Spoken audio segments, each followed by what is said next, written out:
E hoje a gente vai ter um privilégio de receber duas médicas muito queridas, né, de duas áreas diferentes, mas que se complementam muito. A Ana Paula, que é gastropediatra, e a Natália, que é alergista, imunologista, né? Alergista e imunologista. As duas vão falar um pouquinho delas, a gente vai poder conhecê-las também, conhecer um pouco do trabalho delas e também da visão que elas têm do momento que a gente está vivendo. A gente vai ter também um tempo para tirar dúvidas de algumas mamães, recebemos algumas perguntas, né, durante o dia, eu sei que outras perguntas também poderão surgir.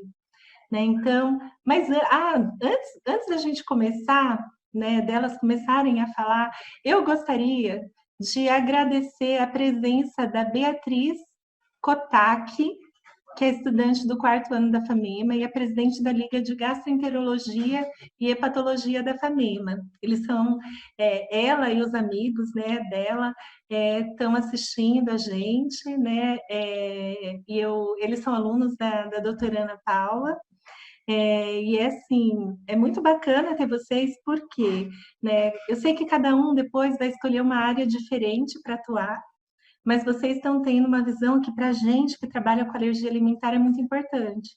E aí, mesmo que você se torne um clínico geral, por exemplo, né, ou vá para outra área, a chance de você socorrer um alérgico na hora que aparecer vai ser maravilhosa. Então, nós, né, que somos alérgicos ou pais de crianças alérgicas, nós já desde já agradecemos, né? Agradecemos também por vocês estarem investindo numa área tão importante que é a medicina.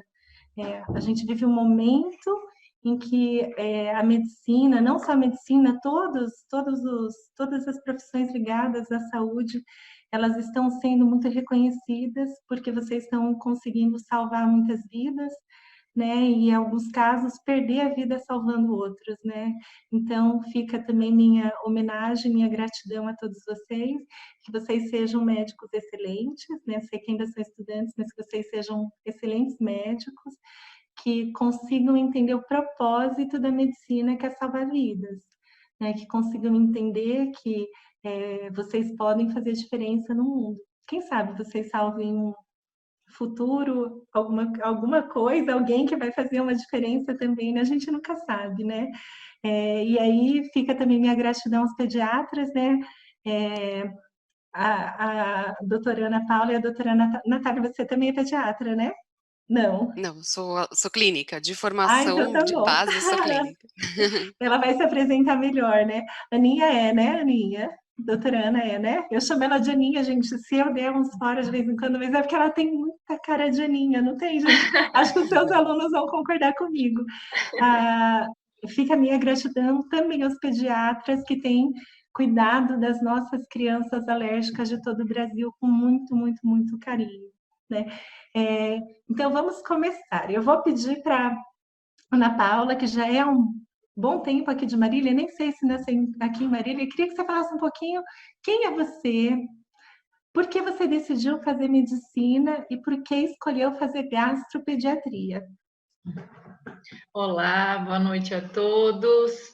Queria agradecer também o convite, Sandra, muito obrigada. A gente compartilhar conhecimento é sempre bom. Agradecer meus alunos, né, depois dessas palavras tão bonitas suas aí, mas agradecer a todo mundo que está vendo. Então, meu nome é Ana Paula, eu não sou nascida em Marília, mas eu vim para Marília com 1 ano de idade. O meu pai, ele é médico, então ele fez FAMEMA e ele voltou depois da residência para atuar em Marília. Então eu moro aqui desde 1 aninho de idade. E não foi por influência dele, mas talvez pelo exemplo dele, por ele eu teria seguido outra profissão. Eu fiz faculdade em Jundiaí, de Jundiaí eu fui para São Paulo, na Santa Casa de São Paulo, me formei em pediatria lá, depois eu fui para a Unicamp fazer a gastropediatria. Eu sempre gostei muito de criança, mas no início tinha até uma dúvida entre pediatria e clínica, mas a pediatria ganhou meu coração, não teve jeito.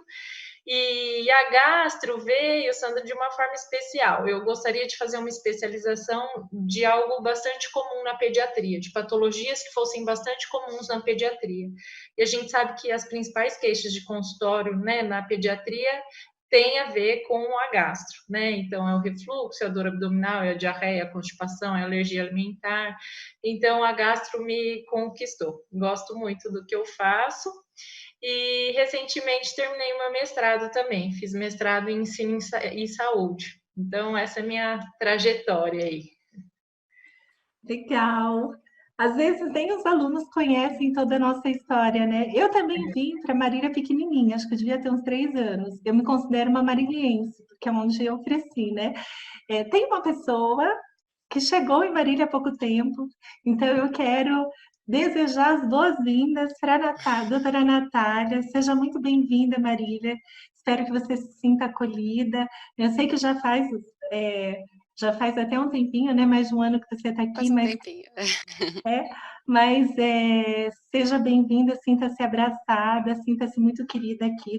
É uma cidade pequena, mas as pessoas são muito acolhedoras, tá? Acho que você já deve ter percebido. Então, eu queria que Sim. você se apresentasse, né? Falasse um pouquinho de você também. Então, olá pessoal, tudo bem?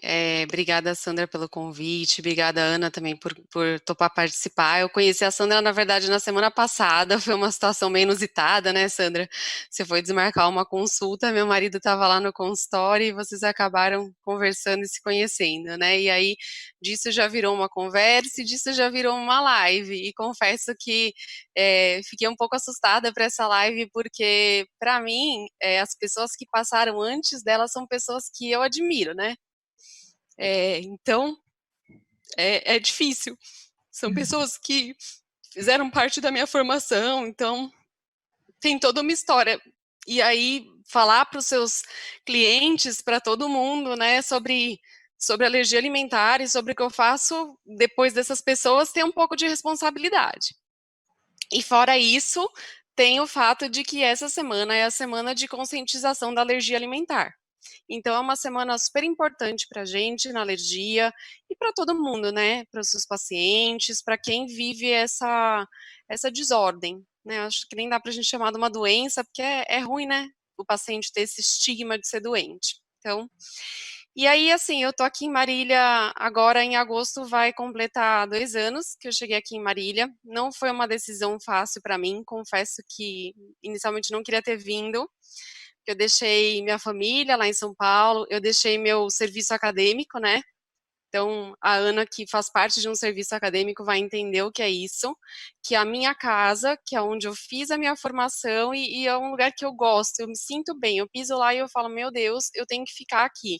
Então, apesar de eu ter vindo para Marília, eu vou quase toda semana para São Paulo, agora não por conta da pandemia, já faz 2 meses que não vou, porque lá eu tenho, a minha casa, é o minha, né, minha segunda parte ali, e lá eu fico com os alunos e eu ensino também. Sobre a medicina, eu estava pensando nisso, eu não sei quando eu decidi ser médica, eu não tenho médicos na família, o primeiro médico é meu irmão, meu pai sempre quis ser médico, eu acho, só que ele tinha um problema de fala, enfim, e aí ele ficou com medo de prestar medicina e não prestou. E eu acho que talvez ao longo da nossa infância ele tenha introduzido isso pra gente, mas não foi uma coisa forçada, e eu nem me lembro de ser uma coisa que ele ficasse falando, quero que seja médico, mas enfim, é isso, eu estava lá, escolhi a medicina, e na alergia é mais interessante ainda, porque assim, eu me formei na medicina sabendo que eu queria ser dermatologista. Eu tinha certeza disso e eu prestei todas as provas de dermatologia. Só que no Hospital das Clínicas de São Paulo era uma prova muito. A dermatologia, como em todos os lugares, era muito concorrida, né? E aí eu sentei com o meu namorado, que hoje é meu marido, e aí a gente falou: não, vamos pensar numa estratégia. O que, que eu posso prestar lá no Hospital das Clínicas? Uma coisa que eu goste, que eu acho que seja legal, mas que eu. Assim, que não seja dermatologia, porque é muito concorrido. E aí a gente foi pensando, vamos fazer isso, vamos fazer aquilo, eu fiquei com 4 escolhas, genética, alergia, imunologia, e aí foi indo. E aí eu falei, não, acho que eu vou prestar alergia, assim, com aquela dúvida, tudo, e foi o lugar que eu passei, eu me apaixonei, e a alergia, assim, hoje eu não me vejo fazendo dermatologia, porque eu gosto de conversar com o paciente, eu gosto de entender uma história, eu gosto de orientar o paciente, e isso é o que a alergia proporciona pra gente. Eu gosto muito de storytelling, eu gosto de ouvir as histórias, porque às vezes as pessoas olham para, por exemplo, vocês duas, né, que são também do mundo da academia, e acham que são um livro cheio de teoria, quando na verdade vocês são pessoas que carregam consigo histórias, né? Histórias de choro, histórias de alegria, histórias de perdas, de conquistas, né? Essa é a nossa vida. E às vezes as pessoas olham para outras, para alguns personagens e acham que o médico nunca vai sofrer uma perda, nunca vai ficar doente, um psiquiatra nunca vai precisar de uma terapia, uma nutricionista nunca vai precisar de socorro de uma outra nutricionista para ajudá-la, né? Então, e na verdade são pessoas como todo mundo, só que com um conhecimento, né, especializado para poder ajudar outros, né? Parabéns, viu, pelas histórias. Vocês duas são mamães, né? Qual que é a Sim, idade da eu sua sou filha, mamãe de Natália? duas mocinhas, uma mocinha de patas, que é a Leca, Ah, que tem 7 anos, mas é minha filha, e uma mocinha que vai fazer 4 anos agora em junho, a Rafaela. que legal. E você, Aninha? Eu sou mamãe do João Vicente. Há um ano me tornei mamãe, um belo desafio. Na prática, a teoria é totalmente outra. Falando em prática e teoria, né? Eu não sei como você, Natália, está a menos você está atuando no consultório, né? Você está conseguindo Na ficar em verdade, casa no... eu tenho uma atuação acadêmica, então eu fico num ambulatório específico lá em São Paulo, que agora pela distância, agora eu não tô indo, mas pela distância eu ia a cada mais ou menos 15 dias, né? Até para não deixar meus pequenos aqui. Fora isso, eu tenho um atendimento de telemedicina que eu já faço há muitos anos. Não é essa telemedicina que a gente está fazendo hoje, é à distância mesmo. Tem um médico na outra ponta para conversar com o paciente e eu levo a especialidade para locais mais distantes, Manaus, zonas do interior, Natal, onde realmente a especialidade ainda é difícil de ser encontrada. Então, esse trabalho eu trouxe comigo há 6 anos de São Paulo, é um trabalho que eu continuo fazendo e eu faço a parte de consultório também. Que interessante, né? Porque agora é o que é o não vou chamar de negócio, mas é a necessidade do momento, né?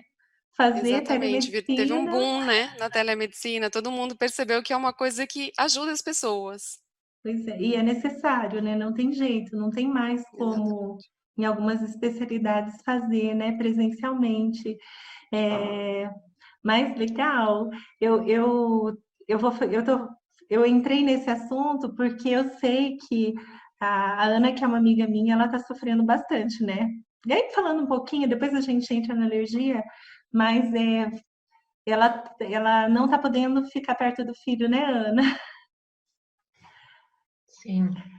É, como eu trabalho na enfermaria da pediatria, onde ficam alguns pacientes internados com a suspeita de Covid, então foi uma decisão muito difícil, muito bem conversada, né, entre eu, meu esposo, mas eu tive algumas complicações importantes na gestação e o João Vicente, quando nasceu, teve algumas complicações, precisou ser entubado.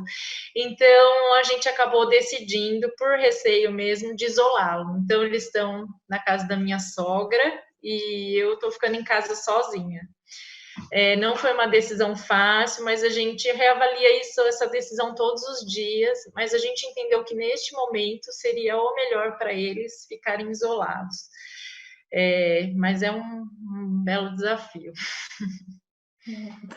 Na verdade, Que situação difícil. eu fiz essa pergunta também para que as pessoas que estão assistindo a gente, sejam os pais, sejam seus alunos, Ana, consigam entender que existe nas escolhas que a gente, quer dizer, a nossa vida ela é cheia de escolhas, né? E também vocês são mães. A gente vai falar, a maioria do pessoal que vai ouvir a gente, né, hoje ou nos próximos dias, porque eles continuam vendo, são mães. Então, eu queria que vocês entendessem que as duas médicas que estão com a gente sabem o que é sentir a dor de uma mamãe, né? Eu falo que quando a gente vira mãe, é quando a gente entende que a gente trocaria de lugar, né? Quando o filho está sofrendo, a gente fala, né? Nossa, eu não posso sofrer no lugar dele, né? Porque a gente quer o melhor para eles, né?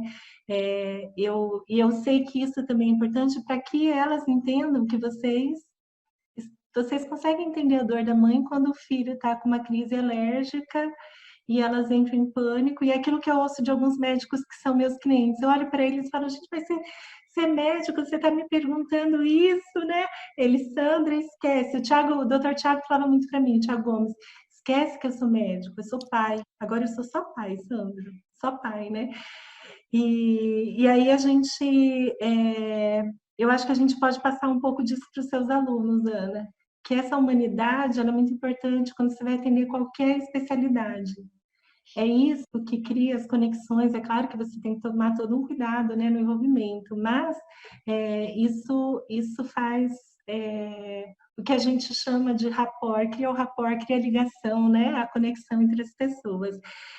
E pensando nisso, Ana, eu queria que você começasse falando para a gente um pouquinho da diferença de alergia e intolerância. Na verdade, vou começar ao contrário. Natália, você consegue dar uma descrição? Eu sei que alguns médicos já fizeram anteriormente, mas a gente está com seus alunos, né, Aninha? Eu queria que você falasse uma definição do que é alergia e a Aninha falasse a diferença da alergia para intolerância. Em seguida, pode ser? Perfeito. Então, assim, alergia, num geral, é quando a gente tem uma resposta exacerbada, exagerada, do nosso corpo, do nosso sistema imunológico para alguma proteína. No caso da alergia alimentar, para uma proteína alimentar, mas existe essa resposta exagerada com alguns medicamentos, com alguns aerolérgenos que a gente fala, pólen, o ácaro. Opa, tá travando. Não sei se. Aqui tá tranquilo, tá? Tá conseguindo me ouvir? Ah, então tá bom. É porque a sua imagem estava travando e aí voltou a pergunta. Não, então é uma resposta exagerada do nosso sistema imunológico. É como se em algum momento ele entrasse numa. Ele estava funcionando direitinho e daí de repente ele começou a entender que alguma coisa que a gente estava consumindo, no caso do alimento, não era uma coisa certa para o nosso corpo. Depois disso, o sistema imunológico ele pode voltar através de meios a entender que esse alimento, que essa proteína é uma proteína boa para o nosso organismo, ou às vezes não, isso vai depender muito do mecanismo. Então, a alergia alimentar, ela tem um espectro muito variado de manifestações, desde manifestações imediatas, que a gente fala, que são aquelas urticárias, junto com quadros respiratórios, com manifestação gastrointestinal junto com isso, e até chegar aos quadros mais graves, que são as anafilaxias, que a gente tem o envolvimento de 2 órgãos do nosso corpo. Então, se a gente come um camarão e aí de repente começa a inchar e a ficar com falta de ar junto, isso é uma situação que a gente chama de anafilaxia, que é uma situação que pode colocar a nossa vida em risco.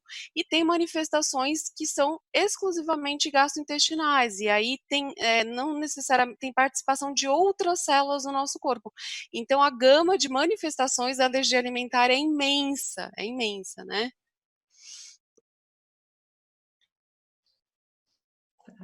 Joia, obrigada pela definição. E a gente vai trabalhar com algumas definições, até porque eu estou muito feliz que temos alunos, né, Ana? A questão da alergia, da PLV, né, alergia à proteína do leite de vaca e da intolerância à lactose, causa muito problema, né? A gente estava conversando um pouquinho antes de entrar na live e comentando, né, Ana, a quantidade de pessoas que ainda fazem confusão e às vezes até um outro profissional da área da saúde também, né? E essa conceituação errada, apesar de ser o mesmo alimento, ela traz consequências muito ruins para o tratamento, né? Então, você pode fazer uma definição para a gente, por favor, Ana? Claro, Sandra. Então, infelizmente, ainda hoje existe muita confusão entre alergia à proteína do leite da vaca, né? Vou focar na alergia por ser uma das alergias alimentares mais comuns na criança, e intolerância à lactose.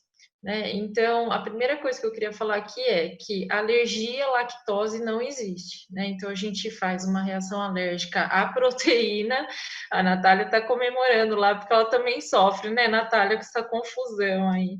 Então, a gente faz reação alérgica à proteína, né? E a lactose é um açúcar, é o açúcar do leite. Tá? Inclusive, uma coisa que eu gosto de lembrar muito aqui é que o açúcar, o leite que mais tem a lactose, que mais tem esse tipo de açúcar, é o leite materno. Né? Então, é algo que muitas pessoas não lembram. Então, eu falo o seguinte: se o leite materno tem muita lactose, nem sempre ela é prejudicial. Então, a gente tem que ter critérios também na hora de pensar. Né? Então, alergia à proteína, intolerância à lactose são mecanismos totalmente diferentes de patologia, sintomatologia que são diferentes, tá? Enquanto a alergia, ela pode acometer pele, ela pode acometer pulmão, a intolerância não acontece isso. A sintomatologia da intolerância ela é só gastrointestinal. O diagnóstico dessas duas patologias são feitas de forma diferente e o tratamento também é totalmente diferente. Então, por isso que é importante diferenciar o que a doutora Natália falou. Então, assim, a alergia à proteína, ela tem envolvimento do sistema imunológico. Né? Na intolerância, não. Na intolerância, falta para mim uma enzima chamada lactase, porque a lactose, eu sempre explico que são 2 açúcares em um. Eu nunca consigo absorver quando está assim. Eu preciso de uma enzima para quebrar, e quando eu quebro, eu consigo absorver. Então, na intolerância, o que falta? Falta essa enzima aqui. Se eu não tenho a enzima, eu não vou absorver. Esse açúcar não absorvido fica no meu intestino, causa distensão abdominal, causa diarreia, causa muita flatulência. Então, é diferente da alergia à proteína. Joia, e essa definição é importante porque dependendo do grau de alergia da criança, né, e dos sintomas, ela pode ter alguns bem leves, né, que não vão colocar em risco a vida, mas a gente tem casos de crianças que são hiper ultra alérgicas, né, crianças que com o beijo da mamãe depois de tomar o leite, elas têm uma anafilaxia, né, crianças que são são bem mais raras, mas são aquelas que reagem ao que muita gente ainda chama de traços, né, ao pode conter, né. Natália, essa questão da rotulagem do contém, do pode conter, né, você conseguiu participar do movimento, observar ou estar perto do movimento, foi no rótulo da conquista, que essa rotulagem trouxe para a gente? Você consegue falar um pouquinho dos principais alimentos alergênicos e explicar um pouco por que tem essas duas informações, né? O contém e o pode conter dentro da rotulagem dos alimentos? Nossa, tá travando um pouquinho o som. Eu não sei se tá travando para vocês, eu vou tentar falar, se eventualmente travar, vocês tentam me avisar, tá? É que a imagem, tanto sua quanto da Ana, estão travando para mim, mas enfim, se vocês estiverem conseguindo me ver, legal. Então, na verdade, eu participei um pouco do movimento, na época a Sociedade de Alergia é muito ativa, né, então apoiou o movimento, fez campanha, e a gente acompanhou toda essa questão da rotulagem, e é super importante. Foi um passo muito importante para quem é alérgico, mas ainda tem muita coisa que ainda é falha no Brasil. Eu vou dar o exemplo, por exemplo, de uma vacina que pode ter uma proteína do leite de vaca, né? Isso se a gente não está atento às vezes ao medicamento, não vai saber. A gente começou a ver isso, por exemplo, uma vacina de sarampo que veio de um outro país, não era aqui do Brasil, e aí as crianças que tinham essa história de anafilaxia importante com leite, elas começaram a apresentar reação. E aí a Sociedade de Alergia foi atrás disso, que está acontecendo, e foi se descobrir que alguns lotes da vacina que vieram de fora tinham essa proteína do leite na sua composição. E até então, o pai, e às vezes até o próprio médico, não orienta tanto a questão da medicação, porque não vê como uma coisa importante. Mas hoje em dia, cosmético pode ter proteína do leite de vaca, medicamento pode ter proteína, ou às vezes pode ter a lactose, que não é a proteína, é o açúcar, mas às vezes passa por um processo de contaminação. Então, assim, esse movimento da rotulação foi maravilhoso, as meninas estão de parabéns, e isso ajudou muita gente, mas ainda tem muita coisa a ser feita, e é importante que a gente saiba que em indústria de cosméticos e de medicamento ainda talvez isso seja um pouquinho falho. E em relação aos alimentos que são mais comuns, é disparado o leite de vaca, mas assim, o que eu quero chamar a atenção é que o leite de vaca, ele não é o vilão, gente. É muito comum, o leite de vaca causa tudo. E não é assim, não é dessa maneira. O leite de vaca tem o seu poder nutricional, tem a sua função na alimentação das crianças de alguma maneira, e é uma das alergias mais comuns, principalmente na infância, mas a gente precisa tomar cuidado em rotular uma criança de alérgico ao leite de vaca, né? O ovo é um alimento importante também, o trigo, a soja, o amendoim, mais nos Estados Unidos, mas a gente tem visto que tem crescido bastante as castanhas, as sementes, as nuts que a gente fala, né? E os crustáceos, os peixes, mas assim, todo alimento que tem uma proteína tem uma capacidade de ser alergênico. Existem aqueles que são mais comuns, mas todo alimento que tem proteína tem capacidade de dar alergia, né? É isso mesmo. E eu aproveito para parabenizar as meninas do Põe no Rótulo, né? Na verdade, são milhares e milhares de mães que se envolveram. A gente também participou, né? Não diretamente, mas apoiando em algumas ações. Né? Eu falava que eu tinha que tomar cuidado porque eu estava à frente de uma empresa, né? Então eu tinha que ser sábia em não me expor tanto para que as pessoas não achassem que eu estava tentando tirar uma vantagem desse movimento, né? Mas elas sempre, eu sempre estive perto e ainda acho que elas continuam fazendo um trabalho fantástico, né? Nessa semana, várias delas estão gravando lives, né? Se vocês procurarem, vocês vão conseguir assistir. E elas têm muita informação bacana para passar, porque foram mães que sentiram dores profundas e acabaram obtendo conhecimento de áreas tão diferentes, né? Eu vou voltar um pouquinho para a questão da intolerância à lactose. O Danilo, eu não sei se é o Danilo ou Carol, tá? Danilo Carol Santos Tosetti, aqui na fanpage, ele está perguntando, Ana, a intolerância à lactose pode causar refluxo gástrico? Não, a intolerância à lactose não causa refluxo. Com certeza não. Se a gente está diante de um refluxo, pode ser puramente uma doença do refluxo, mas acho que mais para frente a gente vai falar alguma coisa também de uma doença do refluxo secundária a uma alergia do leite. Então, se tem o refluxo, uma possibilidade é que essa pessoa, essa criança, seja alérgica ao leite, mas não intolerante. Então, são coisas diferentes, só para reforçar aquilo que a gente falou. É um açúcar que vai ficar não digerido no intestino e a sintomatologia vai ser abdominal. Dor, flatulência, né, muitos gases e uma diarreia explosiva, principalmente. Joia, eu acho que eu já vou ler uma pergunta que acabou de entrar. Eu acho que vai para a Natália. Porque, para quem não sabe, a doutora Natália, ela é especialista também na área de alergia a medicamentos, tá? Né? Doutora Ana, se tiver alguma dúvida, você já sabe quem procurar, viu? Com certeza. A Ana Paula, ela escreveu, lá percebo que os rótulos de produto de higiene pessoal estão todos em inglês. E isso realmente é uma das brigas, né, que acontece nessa questão da rotulagem. Seria importante que estivesse em português. Como é que você vê essa questão?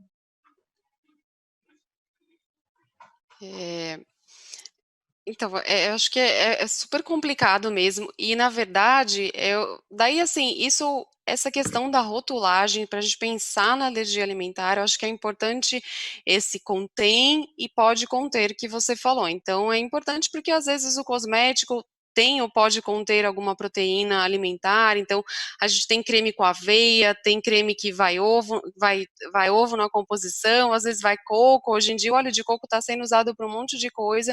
Então, é importante, às vezes, entender isso. Mas eu acho que até essa questão da rotulagem inglesa é mais importante até do que só alergia alimentar. Tem muitos componentes ali que eles vêm com uma nomeação só. E quando a gente tem um quadro que chama dermatite de contato alérgica, que normalmente é uma lesão de eczema, que a gente fala são placas avermelhadas, que coçam e descamam, e podem eliminar a água, e normalmente elas têm a ver com contato com algum produto, com algum cosmético, ou com alguma substância na pele. O nome, ele vem, às vezes, reduzido, ou às vezes vem um nome só, e aí fica difícil do médico, e às vezes até do paciente, reconhecer se aquele cosmético contém aquela substância que ele deve evitar ou não. Então, eu acho que essa parte ainda da rotulagem, nessa parte que não é de alimento e de medicação, ainda realmente é muito falha. Tem essa questão dos nomes virem em inglês, são pequenos. O que eu sempre falo para os meus pacientes, principalmente esses que têm dermatite de contato alérgica, a maioria dos produtos que vocês forem comprar, se vocês tiverem alguma dúvida, liguem ao SAC, porque é o Centro de Atendimento ao Consumidor, ele é obrigado a informar vocês, e aí você, olha, eu tenho alergia a essa substância e essa substância, o seu produto contém, não contém, contém traço, não contém traço, que daí fica muito mais fácil. Então, a pessoa que está ali do outro lado da linha, ela tem um acesso a tudo o que foi realizado, a todas as etapas que o produto passou. Então, eu ainda acho, sim, que é complicado, tem essa questão da rotulagem inglesa, e até para essa questão da dermatite de contato, eu acho que é pior ainda nos cosméticos do que até essa questão da alergia alimentar, porque os pacientes, no geral, os que já estão diagnosticados como alérgicos, eles já sabem, eles já são espertos, então, assim, quando eles têm dúvida, eles perguntam, e é isso que é importante, né? Se você tem uma relação boa com o seu médico, mesmo a Sandra, que já está há tanto tempo aí no mercado, que já conhece muita coisa, então você vai atrás e vai atrás da informação. Agora, outras doenças, às vezes você não acha tão importante isso, mas se a pessoa usar o cosmético ali que tem um produto que ela não pode, ela vai ter uma reação, né? É verdade. E essa questão de ligar para o saque é importante, mas em algumas situações a gente tem que ir além. Eu sempre falo, documenta, manda um e-mail, pergunta, porque quando a pessoa tem que responder, ela já vai pensar melhor na resposta que ela vai dar. Né? Falo isso, eu sou empresa, né? Eu tenho uma empresa voltada para essa área, mas inclusive com algumas meninas do movimento Põe no Rótulo, a gente só conseguiu chegar na empresa para tirar dúvida porque me pediram para intermediar. Então, eu fui com o meu CNPJ de empresa, consegui chegar no setor de qualidade, e aí, quando cheguei no setor de qualidade, era uma empresa de chocolate que estava vendendo chocolates alguns anos atrás, informando e divulgando que os alérgicos podiam comer, né? Você ligava no saque, eles garantiam que não tinha leite, garantiam, sim. Pode, é tranquilo, né? Foi inclusive no meio do movimento Põe no Rótulo, a rotulagem ainda não tinha, a gente ainda não tinha RDC, né? Não era obrigatório, né? Isso, não era obrigatório, mas eles garantiam que não tinha. Aí, uma das líderes fez essa solicitação, e quando eu entrei em contato, né, eu consegui falar com uma pessoa responsável da qualidade, que se bobear até perdeu o emprego por causa disso, porque deu uma confusão depois. Eles fabricavam o chocolate sem leite, mas assim, era a mesma planta, era a mesma máquina, era o mesmo tudo, era o mesmo tudo. Então, eles rodavam e não tinha nem a higienização de lavagem, nada, rodavam mais um tanto de chocolate, que aí era um chocolate que eles diziam que podiam estar contaminado, depois o restante ia para os alérgicos. E por que elas desconfiaram? Porque tinham crianças tendo reações alérgicas. Aí, nessa hora, a moça da qualidade, ela surtou, falou, não, gente, aqui é tudo aberto, não tem como isso ir para um alérgico. E aí foi uma confusão. Nessa hora eu me retirei, né? Aí eu passei os contatos para as meninas do Põe no Rótulo e falei, bom, agora é com vocês, né? Mas às vezes o pessoal que está no saque também, eles têm as respostas prontas. Eles não vão nem saber o que é diferente de intolerância para alergia. Se você perguntar, se tem lactose, vão falar que não tem, não tem mesmo às vezes, né? Mas tem, pode conter, por exemplo, uma proteína do leite no produto, né? Então é um cuidado muito importante que tem que se tomar, né? Doutora Ana, no seu olhar, na verdade, logo em seguida, a doutora Natália também pode falar, vocês acham que a incidência de alergia está aumentando? Sim, Sandra, acho que na nossa prática clínica a gente percebe isso, mas os dados científicos têm mostrado também que a incidência de alergia alimentar ela tem sim aumentado em todo o mundo, na verdade, né? Hoje acho que eles falam em 6% de toda a população ser alérgica, é um número que aumentou. E a gente tem tentado estudar o porquê que isso vem acontecendo, né? Então, algumas hipóteses, né, a gente levantou, principalmente na parte da pediatria. Então, uma das discussões, assim, é em relação ao uso do indiscriminado de antibiótico. Então, a gente sabe que o antibiótico, ele é usado para tratar infecções bacterianas, mas ele acaba causando um desequilíbrio da nossa flora intestinal, né? Então, causaria uma coisa chamada disbiose, que a gente tem falado muito sobre isso na gastropediatria, porque essa desbiose é um desequilíbrio da flora intestinal, então a gente acredita que isso seja o estopim para várias outras doenças que também estão aumentando de incidência, por exemplo, doença inflamatória intestinal, doença de Crohn, retocolite, são doenças que a gente não tinha em criança e hoje a incidência está bem alta em crianças, são doenças mais graves, né?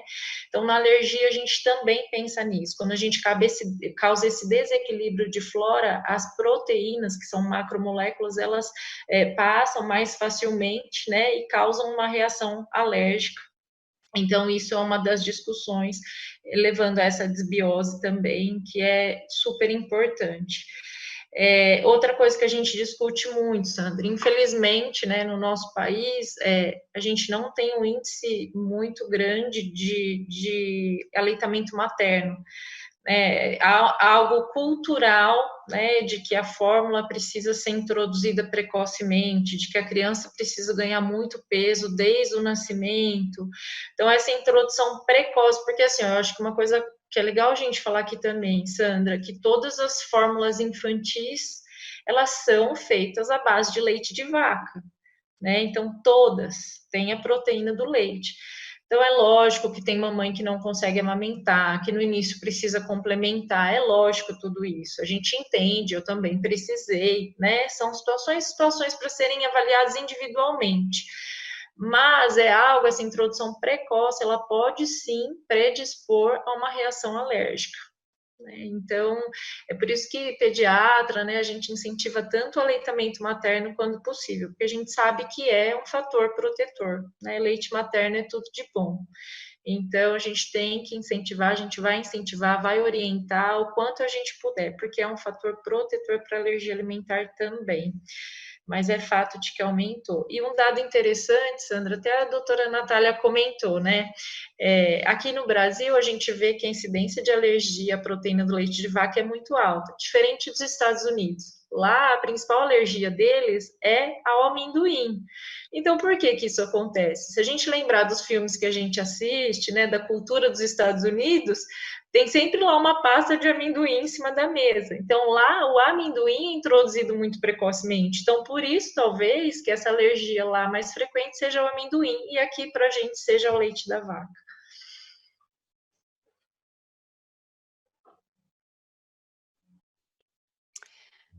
Perfeito. Sua colocação, Ana, eu acho que foi maravilhosa, e é isso mesmo. Na verdade, parece que essa alergia tem aumentado mesmo, é o que você falou, os estudos estão mostrando, então, entre 4% e 6%, agora já está entre 6% e 8%. E por que que isso tem acontecido? Eu acho que você tocou num ponto super importante. Tudo começa lá da nossa microbiota intestinal, né? E assim, o nosso corpo é formado por um monte de bactérias e de coisas, né, e micro-organismos que acabam ajudando e convivendo com a gente. Eles são extremamente importantes. A nossa mão tem uma microbiota, nosso intestino tem. Isso vai sendo formado desde o contato com a nossa mãe. Então, isso não é desde que a gente nasce, isso vem desde a alimentação da nossa mamãe, do que a nossa mãe come. Então, no comecinho, a gente é o que a nossa mãe come, né? Isso é super importante, porque às vezes existe a questão do desejo, da alimentação, mas esse cuidado desde a gestação, ele é fundamental. E aí isso depois passa pela questão do canal de parto, então tem a flora vaginal, para aquelas mães que conseguem fazer o parto, né, de uma maneira natural e não um parto cesárea, mas é claro que existem várias indicações médicas, então não é uma opção, às vezes, só nossa, e a gente entende isso, mas assim, tudo vai formando a nossa microbiota, e quanto mais pobre for essa microbiota, maior vai ser o grau de desbiose que a gente vai ter. E esse intestino que está ali de uma maneira, funcionando de uma maneira inadequada, ele fica mais aberto, mais suscetível a que proteínas entrem ali para serem reconhecidas e para causar esse processo do sistema imunológico de reconhecer como estranho. Então, isso eu acho que vem desde pequenininho mesmo, e uma coisa super importante que a Ana falou, hoje o que se sabe de estudo é que um dos principais fatores protetores para alergia à proteína do leite de vaca é que a criança não receba essa proteína, essa fórmula, de preferência nos primeiros 6 meses, desculpa, 6 dias de vida, 3 a 6 dias de vida. Então, esse comecinho é muito importante. É exatamente isso que a Ana falou. Então, essa introdução precoce as pessoas realmente acham que a criança necessita de fórmula, mas o bebê precisa de uma forma humanizada, ele precisa nascer e ele precisa entrar em contato com a mãe dele, ele precisa mamar e ele está preparado para isso. E se por alguma razão isso não puder ser feito, o ideal é que seja oferecido um banco de leite, né? Que não seja oferecida a fórmula. E quando eu vi esse estudo, eu fiquei pensando assim, gente, mas eu dei muita sorte, né? Porque minha filha, ela nasceu, eu não tive nenhum problema durante a gestação e nenhuma intercorrência durante o parto. Infelizmente, teve que ser cesárea por uma questão ginecológica mesmo. E aí ela nasceu às 10 horas da noite e ela chegou no quarto para mim às 4 horas da manhã.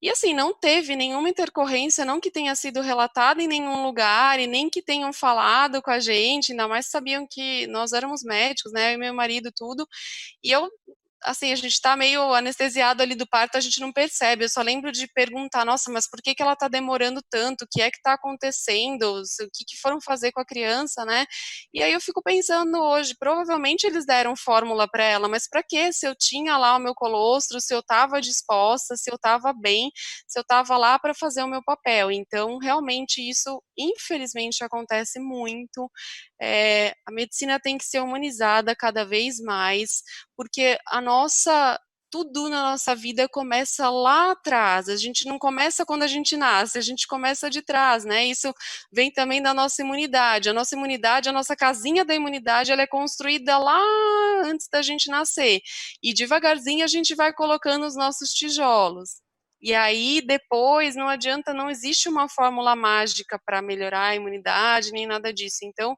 essa construção ao longo da nossa vida, essa informação para os médicos, para os pacientes é muito importante. Sandra, posso acrescentar? Com certeza. A doutora Natália é bem importante, falou, é bem importante. Na pediatria a gente até usa, né, o conceito dos 1000 dias, né? Tem uns lugares que falam de 1100 dias.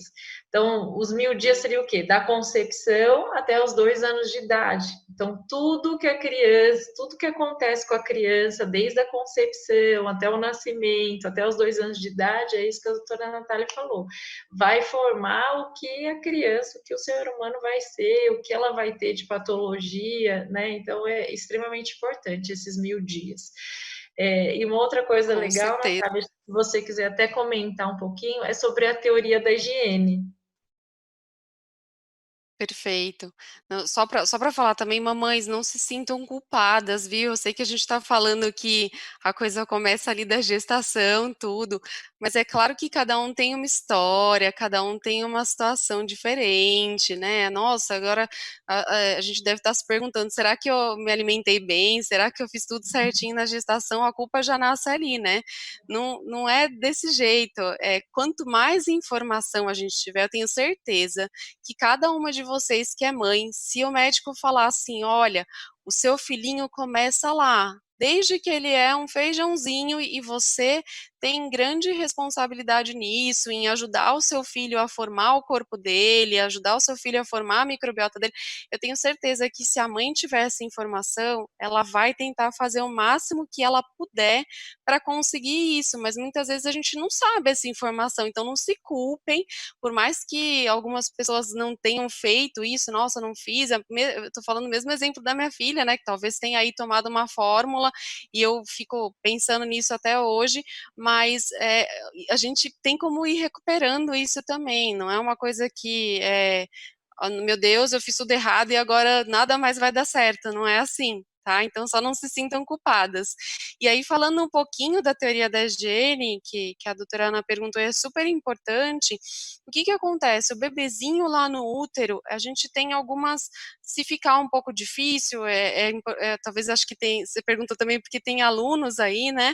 Mas se tiverem pessoas que não estejam entendendo, eu explico novamente, não tem problema nenhum. Mas a gente tem um perfil. Quando a gente está na barriga da nossa mãe, no útero, a gente tem um perfil direcionado até para o lado alérgico, que é um perfil que a gente chama de TH2, é um tipo de célula do nosso corpo, e quando a gente é bebezinho, esse perfil está lá com a gente. Então, quando a gente nasce, a gente tem uma tendência a ter esse perfil mais alérgico. Eu não estou falando que ninguém vai nascer alérgico, não é isso. Mas no nosso corpo tudo é um equilíbrio. E a gente precisa ter um equilíbrio com outros perfis de célula. E um outro perfil que equilibra é o perfil TH1. Então, o que acontece? À medida que a gente nasce, que a gente vai entrando em contato com os vírus, com as bactérias, com as coisas que estão na natureza, que a gente pega a terra do chão e coloca na boca mesmo, isso tem bactérias, tem micro-organismos ali, isso vai desviando, ele vai equilibrando o nosso perfil entre essa resposta TH1 e TH2. Então, a teoria da higiene é super importante, porque o nosso corpo é um equilíbrio. A gente não pode nem ser só TH1, nem só TH2. A gente nasce de uma maneira e esse contato, esse ambiente ao qual a gente é exposto, ajuda muito, tanto que o que foi visto na época, quando essa teoria da higiene foi criada, né, que as pessoas que viviam no campo, na zona rural, eram muito mais saudáveis do que as pessoas que viviam no centro urbano. Por quê? Porque elas entravam em contato com um monte de coisa, estava lá na terra, bebia leite direto da vaca, e aí ia lá, mexia, colocava a mão na boca. Então, essas crianças, elas tinham uma resposta estimulatória que deixava o corpo delas muito mais equilibradas do que uma criança que vivia num centro urbano e não tinha contato com tanta coisa. Então, tem várias, né, coisas que se falam, vários estudos que saem. Então, o que é protetor? Às vezes, criança que usa chupeta, eu sei que pediatra não gosta de chupeta, mas, assim, só para dar um exemplo, quando você...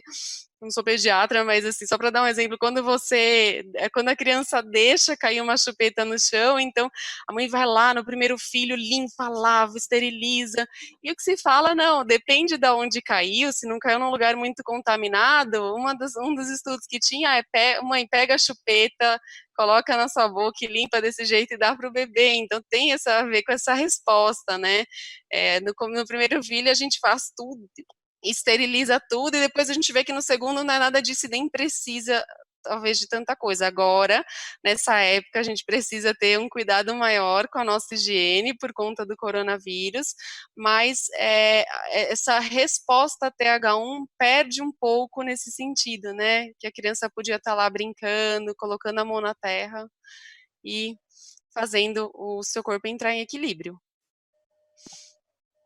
Joia. Então, voltando para a questão da fórmula, né, eu vou falar de uma experiência que eu vivi. Eu já sabia que eu tinha que amamentar, né, eu comentei numa live anterior, a minha alergista olhou para mim e falou, olha, dois conselhos, ou você casa com um cara muito rico ou com muito trabalhador, né? Eu casei com um trabalhador. Aí, o segundo conselho é: amamente os filhos que você tiver o máximo que você puder, porque eles não terão chance de ter alergia, eles vão ter, foi a fala dela, né? E ela não estava errada, porque eu amamentei até 2 anos e ainda assim eles tiveram uma reação, mas foi muito mais amena e foi muito menos sofrida do que tudo que eu já sofri na minha vida, né? É, e aí, nesses 16 anos, né, agora, olha só, daqui 16 dias, no dia 1º de junho, nós fazemos 16 anos de SOS Alergia, né? A gente acompanhou muitas crianças que elas desenvolveram reação alérgica ao nascer. Por quê? E muitos pais que só depois descobriram que deram fórmula sem avisar, não avisaram e deram, né? E assim, eu ouvia isso quando eu tive o meu filho, ele já mamou de cara, guloso, lembro até hoje, não começou a mamar. A minha filha, a primeira vez que ela foi mamar, não saiu o meu leite, né? E ela recebeu a doação, eu doei na primeira vez, a gente está falando de amamentação também, né? Dessa importância desse bem tão precioso que não custa, né? Ele já vem de graça, e é tão precioso. Eu amamentei o Daniel até 2 anos, né? Então eu doei leite materno para o banco de leite. Sou apaixonada pelo banco de leite. Na teoria eu brinco, né, que como empresária eu deveria incentivar as pessoas a não mamarem, porque aí dá mais alérgicos, né? Mas eu sempre estou com a enfermeira Sandra, né, nas campanhas em defesa da amamentação, né? Eu sou realmente totalmente pró-amamentação. Mas a minha filha, quando ela nasceu, o meu leite não saiu. E o primeiro leitinho que ela tomou foi um leite doado por uma outra mamãe. Logo depois, o meu leite saiu. Isso me emocionou muito, porque a gente sabe dar, né? Eu falo que muita gente sabe dar, não sabe receber. E foi uma coisa tão estranha poder receber um leite materno de outra mamãe para minha filha, né? E nessa situação, aí a gente está falando com gente Marília, mas o médico que recebeu a minha filha, né, um médico muito querido, mas ele falava assim: não, Sandra, não tem problema, você tem acesso à energia, pode dar uma fórmula, me deu uma lista. Eu falava assim: doutor, eu não quero essa lista, né? Tinham várias fórmulas. Ele não fica com a lista, porque se não dá para amamentar, não tem problema. Eu falei: não, eu não quero. Eu fiquei com a lista comigo. Só que a minha filha mamou até 2 anos e 2 meses, né?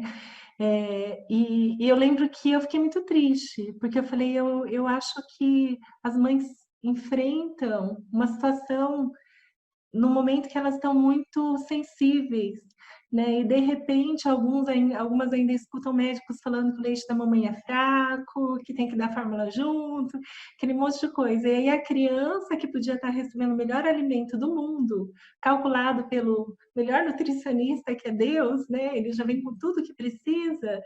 E aí a criança toma fórmula e a gente sabe que o corpinho da criança quase entra em choque, né, recebendo esse outro leite, que era para um bezerrinho estar tomando e não beber.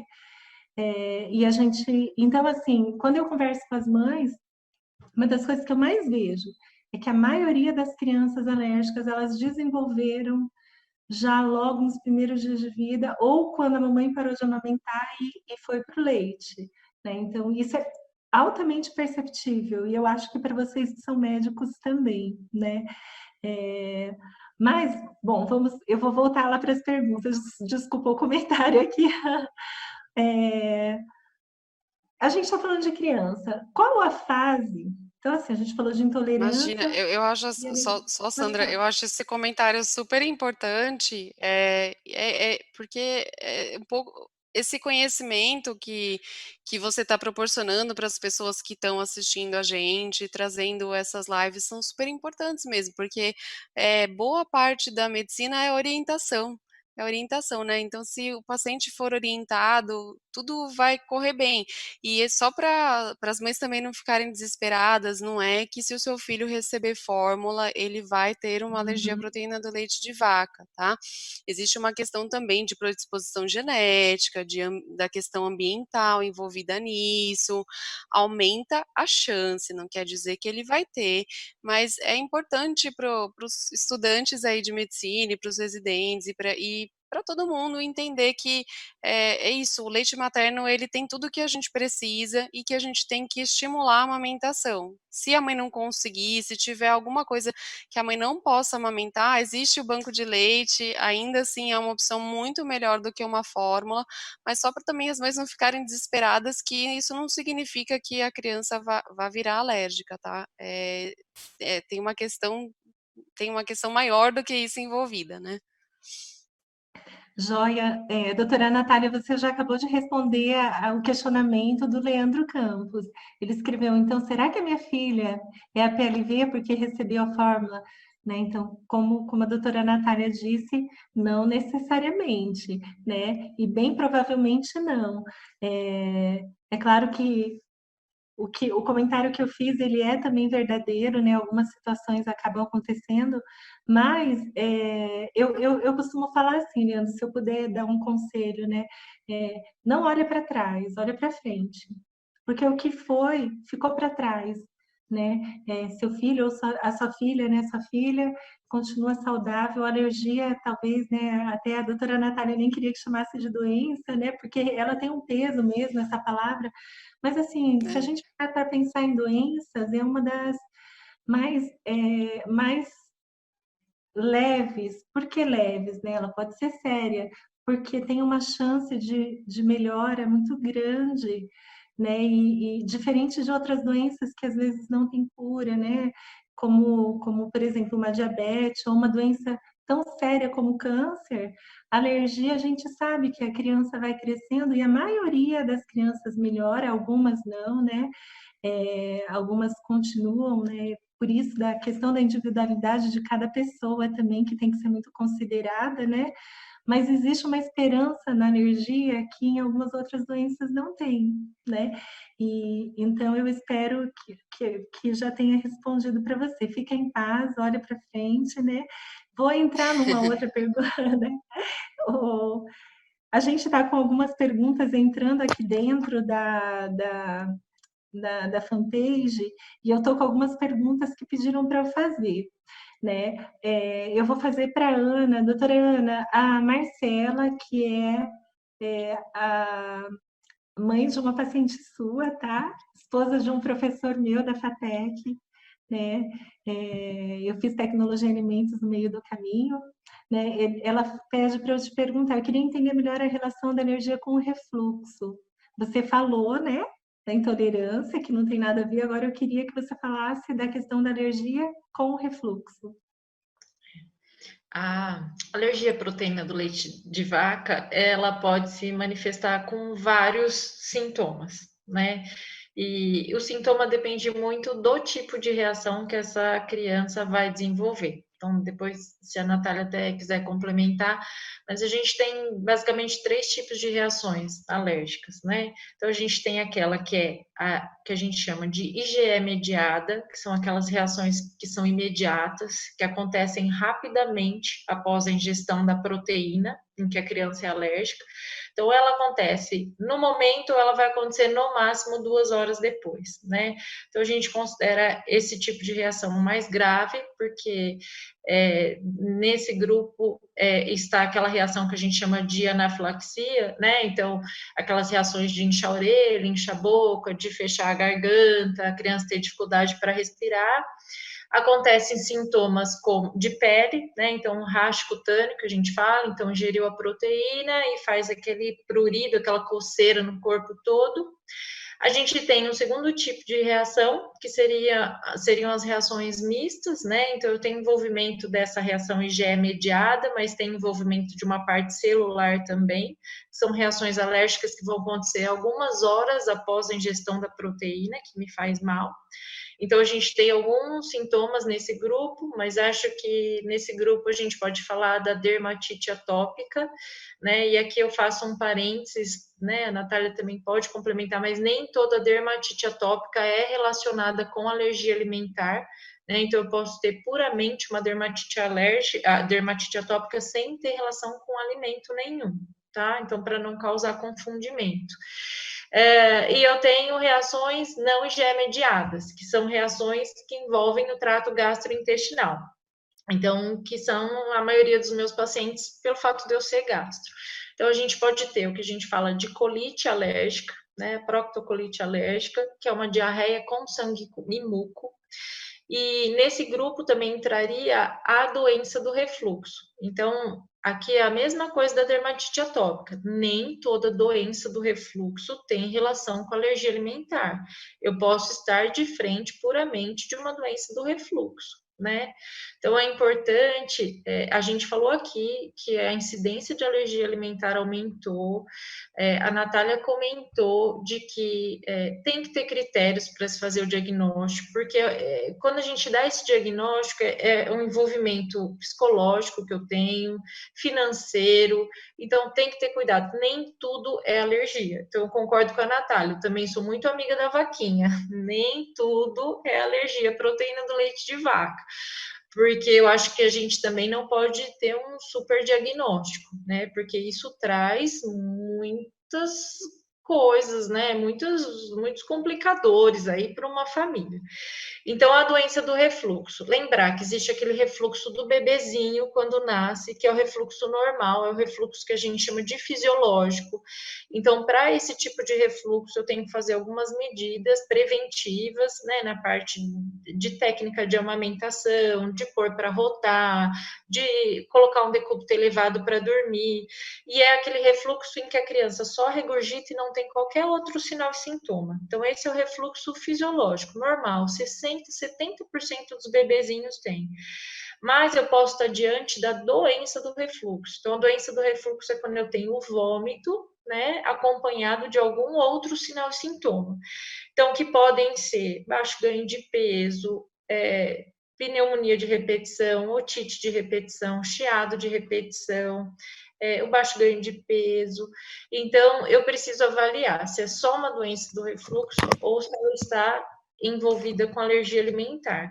Alguns protocolos trazem para a gente que se o refluxo, a doença do refluxo não melhora diante daquelas medidas, né, de orientação medicamentosa, eu tenho sim que fazer um teste terapêutico para alergia à proteína do leite de vaca. Então, se a mãe amamenta, eu vou orientar essa mãe a tirar da dieta dela o leite de vaca e os derivados, ou se essa criança usa fórmula infantil, eu vou orientar ela a usar uma fórmula especial para tratar a alergia por um determinado tempo e ver se esse sintoma de refluxo melhora. Não sei se ficou claro. Joia, não, tá claro sim. Eu vou passar, gente, vou passar um pouco para frente, porque a gente está com algumas perguntas. Voltando para a questão da amamentação, a Jéssica Jimenez, que é uma cirurgiã dentista aqui de Marília, ela falou: meu filho é PLV, eu amamento. Por quanto tempo duram as reações? Quanto tempo após eu comer algum alimento contendo leite ou traços ele irá reagir? Natália quer responder? Gente, desculpa, no meio da fala da Ana, eu estava ouvindo a Ana e você junto no atraso, então eu estava ficando meio maluca. Aí eu resolvi, no meio do que vocês estavam fazendo, desculpa se eu não estava olhando para a câmera, porque daí eu mudei para o tablet. Eu acho que talvez o sinal fique um pouco mais estável. Agora eu estou conseguindo ver vocês melhor e estou conseguindo ouvir melhor. Tava uma loucura, porque eu você falando da coisa anterior e a Ana explicando, então ficou bem confuso para mim. Desculpa. Entendi. Não, tranquilo, tranquilo. Não, Espero pode... que agora dê certo, que funcione. Então, assim, na verdade, depende muito de que tipo de alergia a gente está falando. Se a gente está falando de uma alergia IgE mediada, é muito difícil, nem toda a proteína ela passa tanto pelo leite materno. Então, muitas vezes o bebê por mais que ele venha a ser alérgico, enquanto ele está sendo amamentado, ele é protegido. As alergias IgE mediadas é muito mais comum a gente ver quando a criança vai para a fórmula ou quando que a mãe troca por uma questão de trabalho, por alguma coisa, ou quando depois que a criança deixa de ser amamentada por algum motivo. Então, assim, depende muito de qual é o tipo de alergia que a gente está lidando. Já as alergias não IgE mediadas, que é que a Ana explicou super bem, tem uma questão, essa alergia ela vai surgir nos primeiros meses de vida, então é uma alergia que ela começa muito rápido e o sintoma que a gente vai ter, ele não necessariamente precisa ser assim que você amamenta o seu filho. Então, você às vezes vai amamentar seu filho, dali 2 ou 3 evacuações que ele tiver, ele vai ter o raio de sangue. Então, não é um sintoma tão rápido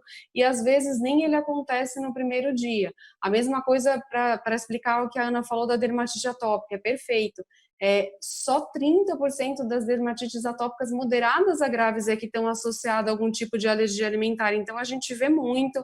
Eu atendi 2 ou 3 crianças aqui em Marília já com essa queixa e com uma felicidade muito grande de ter voltado muitos alimentos para a dieta da mãe, inclusive introduzir alimentos para a criança, porque é muito difícil a dermatite atópica ser associada com alergia do alimento quando não é um quadro grave. Muitas vezes falta orientação do cuidado com a pele, com um monte de coisa que a gente pode fazer antes de pensar numa alergia alimentar, né? E é isso que a Ana falou, você tira o alimento, a alergia tem que sumir. Se ela não sumiu, é porque provavelmente não é só o alimento, ou não é só o alimento que está envolvido nisso. Então, essa pergunta, ela tem vários tipos de resposta, depende do espectro da alergia que a gente está falando e da proteína e da célula que está envolvida nisso. É isso mesmo. Então, aproveitando, a Liliane Lira, aqui de Marília, é uma cliente nossa. Ela tem 2 filhos alérgicos, de 3 e 6 anos. Aí eu vou aproveitar a pergunta dela, porque eu acho que tem muita relação com a tua fala agora, doutora Natália. A criança, ela tem alergia a vários alimentos, né? Leite, ovo, soja, amendoim, carne vermelha. Ela falou que tem rinite, tem refluxo. Então, numa dieta bem rígida, sem furo. Mas, uma vez por ano, eles precisam repetir os exames, eles repetem, né, o exame, e continuam aumentando as alergias. Né? Então, ela pergunta sobre a questão se existe a possibilidade deles serem curados, e essa questão da tosse que vai e volta, né? E quando a mãe está fazendo a exclusão correta, ela pode ter relação com essa tua fala também, que às vezes não tem necessariamente a ver com alergia alimentar, às vezes a criança também tem uma alergia respiratória, né? Perfeito. Quer complementar isso? Perfeito. Então, acho que essa pergunta da Lilian é super importante porque tem uma série de coisas que dá para a gente pincelar aí, né? A primeira coisa o teste não faz diagnóstico de alergia alimentar. Nas alergias que a doutora Ana falou, dessa parte de refluxo, que a gente pode pensar numa esofagite eosinofílica, uma proctocolite, não tem teste, a clínica do paciente é soberana, o que os pais vão chegar contando para a gente vai ser fundamental para a gente poder fechar o diagnóstico, e nessas alergias é como se a gente tirasse com a mão, a hora que você tira o alimento suspeito, a criança ela vai melhorando, às vezes pode demorar um pouquinho, porque o processo inflamatório que o ambiente sofreu ali, ele pode ter deixado a célula mais, o intestino mais machucado, mas tem que melhorar, que às vezes você chega com uma mãe falando, nossa, eu já estou na fórmula de aminoácido e meu filho não está melhorando do refluxo, mas tem alguma coisa estranha nisso, né? A gente tem que pensar, voltar lá atrás, checar a história da criança e ver se realmente é isso. Então, isso eu acho que é o primeiro ponto. O teste tem doenças alérgicas alimentares que a gente não precisa de teste, que o paciente vai chegar no consultório, a gente vai ter uma conversa, uma orientação e não vai precisar testar, principalmente um bebezinho, né? E tem aquelas doenças alérgicas que a gente vai lançar a mão dos testes, mas para quê? Para auxílio no diagnóstico.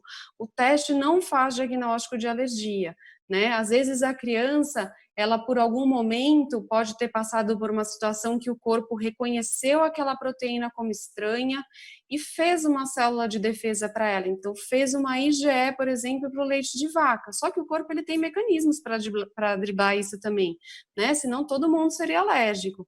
E aí, muitas vezes, o corpo passa a tolerar esse alimento sem sequer a gente saber. E a responsabilidade de, somente por um teste que vem alterado, tirar um alimento de uma criança é muito grande, porque o prejuízo social, nutricional, psicológico que vai gerar na criança e na família é imenso. Então, o teste, ele serve para auxiliar o diagnóstico, isso é super importante, ele nunca vai fazer um diagnóstico de alergia alimentar sozinho. A história junto com o teste vai ajudar muito. E ainda assim, naqueles casos que a gente tiver dúvida, a gente vai precisar lançar mão do teste de provocação, que é num ambiente controlado, com um profissional treinado, com uma equipe treinada, submeter o paciente a comer aquele alimento de uma maneira controlada e ver o que acontece, o que o corpo está tentando mostrar para a gente. Então, isso que ela falou é super importante. Outra coisa, não precisa ficar se repetindo o teste direto. A cura, sarar a criança, a tolerância que o nosso corpo vai desenvolver, ela não é vista por teste de alergia. Principalmente o da pele, que às vezes a gente usa esse teste, usa algumas proteínas que o alimento tem, para relacionar a gravidade de doença e também para ver quando essas proteínas estão caindo, isso mostra que o paciente está evoluindo bem, mas a história que a mãe vai contar para a gente é muito mais importante. Então, tem muito paciente, muitas vezes no meio acadêmico, a gente acaba fazendo teste quando o paciente termina um procedimento ou termina uma dessensibilização, que a gente em algumas situações faz tolerar o alimento, mas por uma questão acadêmica, né? Até para estudos, para avaliar algumas coisas que são importantes.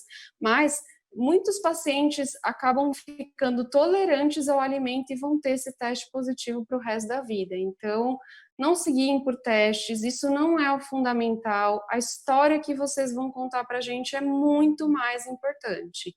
E não quando a gente está pensando numa alergia alimentar, lembrem que é o que a doutora Ana falou, existem mecanismos de alergia alimentar. Então, muitas vezes, um teste que serve para uma alergia não serve para outra. Quando a gente está pensando num teste no sangue e num teste na pele, que é o prick teste, a gente está pensando numa alergia e já é mediada, um quadro imediato, que é aquela criança que vai consumir o alimento e vai ter uma urticária, vai ter um quadro respiratório associado, muitas vezes gastrointestinal. Quando a gente está pensando numa reação tardia ou até mista, como a dermatite atópica e esofagite eosinofílica, tem outras células imunológicas envolvidas nisso. E aí talvez o teste das costas, ele possa ajudar a entender qual alimento pode estar participando disso. A Cris Vogel, ela colocou: boa noite, minha filha no exame deu negativo, mas quando ela come, dói muito a barriga dela. Por que será? Ana, quer falar? Quer responder, Ana? Quando ela come o que, será? Quando ela toma o leite, será, Sandra? Eu imagino que sim. Geralmente, as mamães, se ela comentar aqui, eu já te falo, mas eu desconfio que é quando toma o leite, dá muita dor de barriga. Então, assim, ó, depende até da idade dela, né? Para a gente pensar em algumas patologias em específico. Mas, de repente, a gente pode estar frente a um caso de intolerância à lactose, por exemplo, e não de alergia, né? De repente, ela tem contato com leite, ela toma o leite, esse desconforto abdominal, então aí vai estar relacionado com a intolerância que a gente falou, que seria uma má digestão, uma má absorção, né? E não com uma reação alérgica. E assim, eu queria agradecer a Natália por essa explicação em relação aos exames, porque também é um fator de confundimento muito grande, né? Então, assim, às vezes o paciente chega com um teste negativo e isso não exclui que aquela criança seja alérgica, ela só não tem aquela reação mais grave, que é a IgE mediada, né? Então, uma boa história, um bom exame físico realmente é tudo, é o primordial para um diagnóstico correto e para não ter aquele super diagnóstico que eu falei para vocês, e o contrário também, né, que a Natália falou. Às vezes o exame ele vem positivo e aí a família chega desesperada, às vezes vem positivo, já peguei casos de chegar com positivo para 8 alimentos, e aí a criança estava com restrição de 8 alimentos, tendo sintoma ainda. Então, assim, alimentos que a criança já tinha até ingerido e que nunca tinha tido reação. Mas como o teste deu positivo, a médica orientou e a mãe tirou o alimento. Mas esse teste positivo pode significar simplesmente, olha, eu já comi esse alimento e eu tô aqui, ó, sensibilizado, eu já tive contato, e é só isso, não significa alergia. Então, Natália, obrigada. Perfeito, não, é isso, eu acho que essa live a gente se complementa, é um grande prazer eu estar conhecendo a Ana, porque eu acho que ela vai ser minha parceira aí de paciente, né, acho que a gente trabalhar em conjunto é fundamental, e na verdade, assim, para o corpo, mas para vocês entenderem, quando a gente tem uma reação IgE mediada, o nosso cérebro é inteligente. Então, assim, não é que a partir do momento que o nosso corpo, ele entendeu que existe um alimento ali que talvez possa ser estranho para o nosso corpo e faz uma célula de memória, essa IgE que a gente está falando tanto, não significa que ele vai fazer para vários alimentos. Então, quando a gente pensa nessa alergia IgE mediada para múltiplos alimentos, pode acontecer? Pode, mas é raro. E aí, quando existe essa situação, a gente tem que pensar que podem ter outras coisas por trás disso. Por exemplo, a esofagite eosinofílica, que a doutora Ana citou. Então, quando a gente tem uma barreira que não está funcionando, isso pode ser uma porta de entrada para o corpo entender essa proteína como estranha. Então, quando a gente pega um paciente que fala para a gente que tem alergia a vários alimentos de uma maneira imediata, tem que abrir algumas janelas, alguns quadradinhos na nossa cabeça para a gente poder entender o que é que está acontecendo. Já nas alergias que não são IgE mediadas, nessas alergias gastrointestinais como a proctocolite, como a esofagite eosinofílica, é um pouco mais comum existir uma quantidade maior de proteínas que o paciente acaba se sensibilizando por outros mecanismos imunológicos, e até existe uma condição que se chama FPAS, que é uma enterocolite induzida por proteína, que o paciente ele começa a apresentar com uma proteína e aí ele passa a ter com várias. Então, assim, a manifestação alérgica ela muda muito, depende. Hoje em dia, na medicina, a Sandra falou isso super bem, o paciente ele não é um livro, a gente tem que individualizar. E para a gente individualizar, o médico está entendendo, e a ciência como a medicina está entendendo, que existem células por trás disso, então cada paciente é uma pessoa, né? É um indivíduo que está ali. Então hoje a gente tende a dar nome para tudo. A doença alérgica, a alergia alimentar, ela tem cara, ela tem nome e ela tem sobrenome. Quando você faz isso, quando você chama um paciente que tem uma alergia à proteína do leite de vaca de ter uma proctocolite pelo leite de vaca, você sabe qual é o mecanismo de célula que está envolvido nisso, qual é o possível tratamento que você vai dar para o seu paciente, se você vai ou não pedir um teste para ele e qual é o prognóstico desse paciente. E isso ajuda muito na informação da família. Então, hoje em dia, na medicina, a gente está tendendo a fazer isso. Aquela doença, ela tem um nome, ela tem um sobrenome e ela tem uma cara. E isso vai facilitar muito na introdução do tratamento e na nossa conduta dali para frente, né?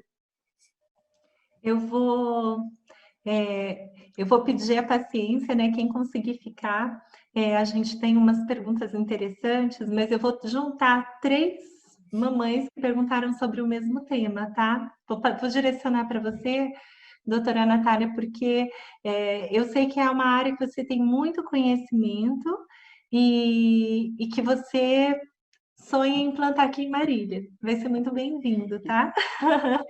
Que é a parte de dessensibilização, teste de provocação oral.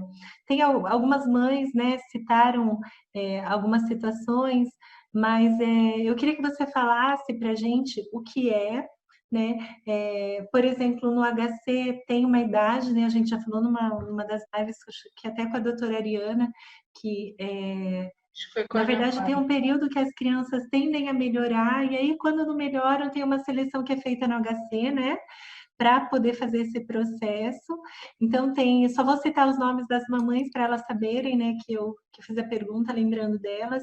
Tem a Fanny, que é de Paraguaçu Paulista, que tá doida para te conhecer. Tem a Ana Paula, né, que também ela falou que ela testou, fez o teste, não, ela fez o teste de provocação oral, né, na criancinha com 7 meses e ele reagiu, né? Então é outro ponto que eu acho que é interessante tocar. E tem a Fabiana, que ela tem um Instagram dela sobre receitas para alérgico. Eu acho super bonitinho, ela sempre está testando, fazendo um monte de coisa, tem várias dicas. Quem quiser conhecer e segui-la, Fabiana, e é receitas para alérgico. Pode falar um pouquinho sobre esse tema? Posso sim. Então, assim, eu tive o privilégio, quando eu digo assim, quando eu falei da doutora Ariana, da doutora Ana, a doutora Ana é que lá no HC é separado o Instituto Central de Adulto e de Criança, né? Mas a gente acaba tendo contato com tanto com adulto quanto com criança.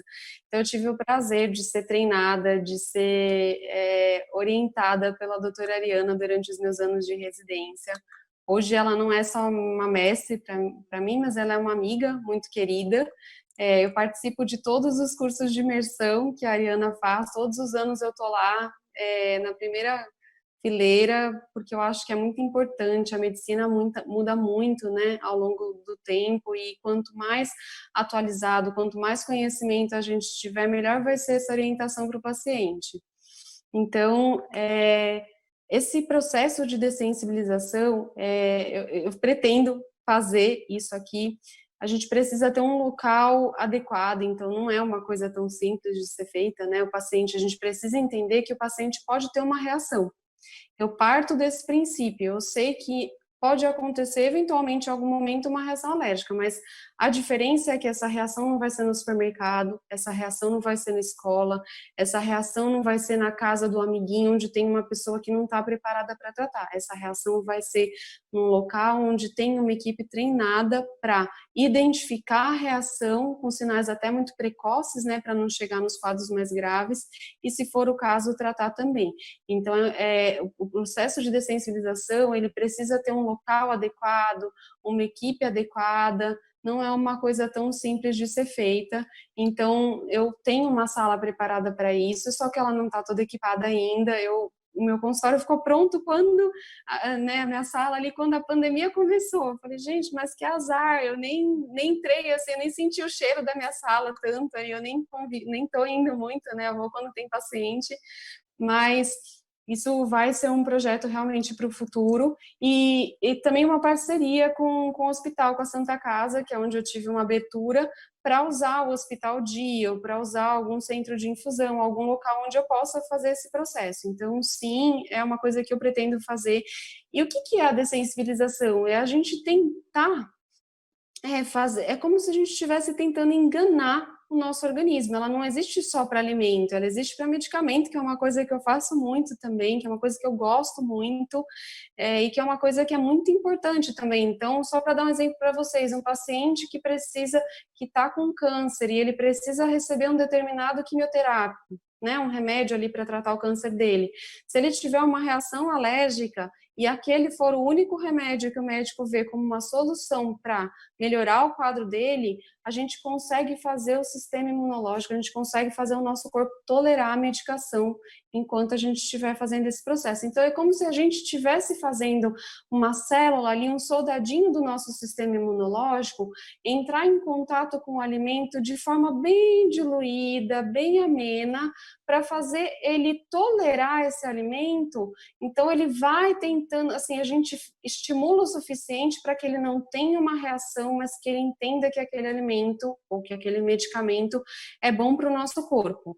Mas o que é importante a gente entender?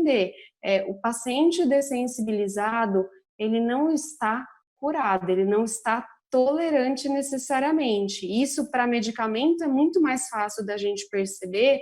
Para alimento tem alguns estudos mostrando que para alguns alimentos, então, esse processo de dessensibilização vai fazer ao longo do tempo ajudar o paciente a ficar tolerante. Então, se um dia ou outro o paciente esquecer de tomar o leite dele, ali o copo de leite, ou comer um alimento que tenha leite na composição, pode ser que ele consiga ficar um tempo sem comer e não tenha mais a reação.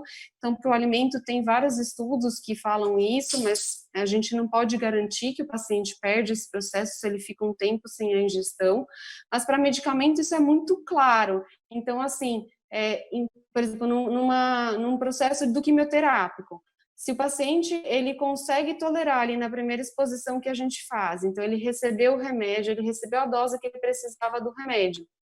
Se ele precisar fazer uma sessão no mês seguinte, ele vai ter que passar por esse processo todo de novo, porque ele passou, a gente enganou o sistema imunológico dele para ele receber a medicação. Então, isso não significa que ele não seja alérgico ao medicamento. Então, quando a gente fala em dessensibilização, a gente está falando em tentar fazer o nosso sistema imune se acostumar com o que a gente está dando de maneira bem lenta, sabendo que pode ser que aconteça uma reação que a gente está preparado para tratar, mas não necessariamente a gente está deixando o paciente tolerante, tá bom? Ótimo, e é ótimo saber que você vai fazer esse trabalho aqui em Marília, né, com todos os cuidados que você viu e acompanhou e vivenciou lá no HC em São Paulo. Eu vou fazer mais 2 perguntas, né? Eu acho que eu vou seguir, eu ia passar agora com uma outra pergunta para a Ana, mas eu vou seguir a Marta Rosa de Porá, ela mandou hoje no Instagram uma mensagem, né, pedindo para que falasse se existe teste para alergia a medicamentos, né? Queria aproveitar essa mesma pergunta, já que é uma das suas especializações, queria que você falasse também um pouquinho da questão do corticoide nesse período de pandemia. Perfeito. Quando a gente está na alergia, imunologia é uma área extensa de doenças e de quadros, então, quando você está no meio acadêmico, acho que a Ana vai me entender, muitas vezes você tem que escolher uma área que os seus olhos brilham para estudar mais, para entender um pouco melhor como é que o corpo funciona, o que é que está acontecendo naquela reação. Então, quando a Sandra está falando que é uma das minhas especializações, é porque realmente eu mexo com isso. Então, isso é a minha fonte de estudo, isso é a minha fonte do doutorado, a parte de reação a medicamentos. Mas isso não significa que o alergista não saiba mexer com as outras doenças alérgicas, mas a gente escolhe uma ali que é a menina dos olhos, para tentar entender um pouco mais e trazer uma contribuição para a ciência também, tá bom? Então, assim, em relação a teste com medicamento, é super interessante essa pergunta, porque, assim, os pacientes chegam no consultório falando assim, doutora, eu quero fazer um teste para saber o que eu sou alérgico. Isso não existe. Infelizmente, assim, não existe uma fórmula mágica, não existe um teste que a gente faça no sangue para descobrir as alergias que a gente teve no passado, as que a gente vai ter no presente e no futuro, e o teste não deve ser feito dessa maneira. Cada vez, depende do teste que você está fazendo, cada vez que você expõe o paciente ao contato com a medicação, você está ajudando o sistema imunológico, talvez, a reconhecer ele como estranho. Então, até é uma responsabilidade fazer um teste com medicamento quando não tem indicação, porque você pode facilitar, pelo menos, a sensibilização do paciente ao medicamento. Eu não sei se da sensibilização ele vai virar doente, porque para ele virar doente, existe uma série de coisas envolvidas, né? A genética, um monte de fatores envolvidos, mas pelo menos para sensibilizar o paciente ao medicamento, com certeza. Então, o teste, ele deve ser feito com a indicação correta. E cada mecanismo, isso vale assim, exatamente igual para a alergia alimentar. Cada medicamento tem um tipo de quadro, um tipo de reação. Então, eu acho que eu vou dar um exemplo, porque fica mais fácil para vocês entenderem. Vamos pegar aqui no Brasil, a alergia que mais acontece é a alergia de anti-inflamatória, anafilaxia por anti-inflamatório. Isso foi um estudo lá do Hospital das Clínicas, E por que isso acontece? Por uma série de razões e talvez até pelo uso indiscriminado de medicação. É muito fácil a gente ir lá na farmácia e comprar uma dipirona, comprar uma Novalgina, comprar um Profenid, comprar um medicamento para dor e às vezes até um antigripal que contém essa medicação. O que muitos pacientes e muitos médicos não sabem é que a dipirona é um anti-inflamatório, o paracetamol é um anti-inflamatório, né? O Voltaren, o diclofenaco, estou falando nomes comerciais e também princípios ativos, são anti-inflamatórios. Então, o uso indiscriminado dessas medicações pode trazer risco também. Então, vamos supor, eu sou alérgica a anti-inflamatório, então eu escolhi esse exemplo porque eu acho que é muito fácil da gente entender. Quando uma pessoa tem alergia por esse tipo de medicamento, o que pode estar acontecendo no nosso corpo? Várias situações, mas eu vou falar duas que são mais comuns. Então, a gente não nasce alérgico, tá? O corpo vai criar essa reação por alguma razão, porque tem uma predisposição genética. Então, vamos supor que eu tolerava tomar dipirona ali, tomava bonitinho, e aí, a partir de um certo momento, eu comecei a tomar dipirona, e o meu corpo achou que a estrutura daquele remédio era esquisita e fez uma célula de memória, fez uma IgE para a dipirona. A partir daquele momento, toda vez que eu tomar dipirona ou algo que tenha dipirona na sua composição, eu vou fazer uma reação alérgica imediata. Então, meu corpo tem aquela memória, que nem com alimento, com leite da vaca que a gente está falando, que tem urticária, tudo.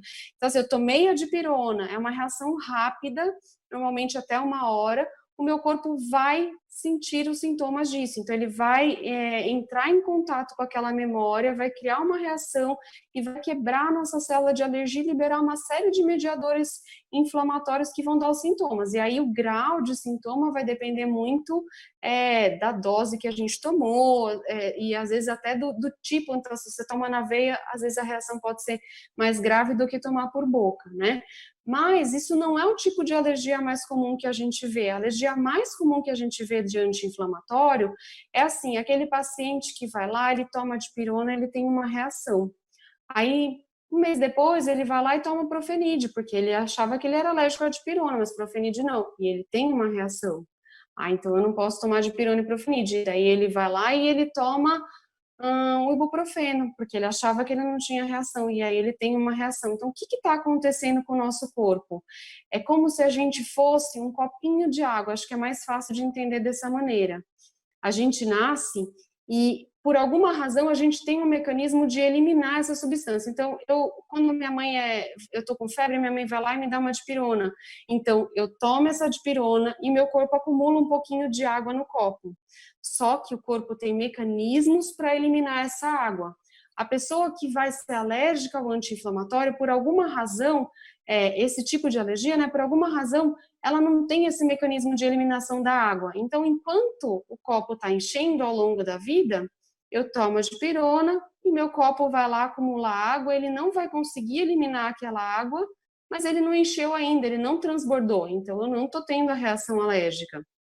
E aí, no mês seguinte eu tomo Profenid, no ano seguinte eu tomo ibuprofeno, e meu copinho vai enchendo, um pouquinho devagarzinho. Quanto que ele vai enchendo, quanto tempo que ele vai demorar para encher, vai depender muito da quantidade de remédio que a gente toma, da dose do remédio, até um dia que esse copo enche e ele transborda. E nesse dia a gente começa a ter a reação, e a partir desse momento, todo remédio que fizer essa função anti-inflamatória, né? Que fizer essa função de acumular água no copo, ele vai dar reação alérgica na gente. Então, assim, essa reação, eu só cheguei nesse ponto para poder explicar assim que essa reação, ela não tem como ser testada.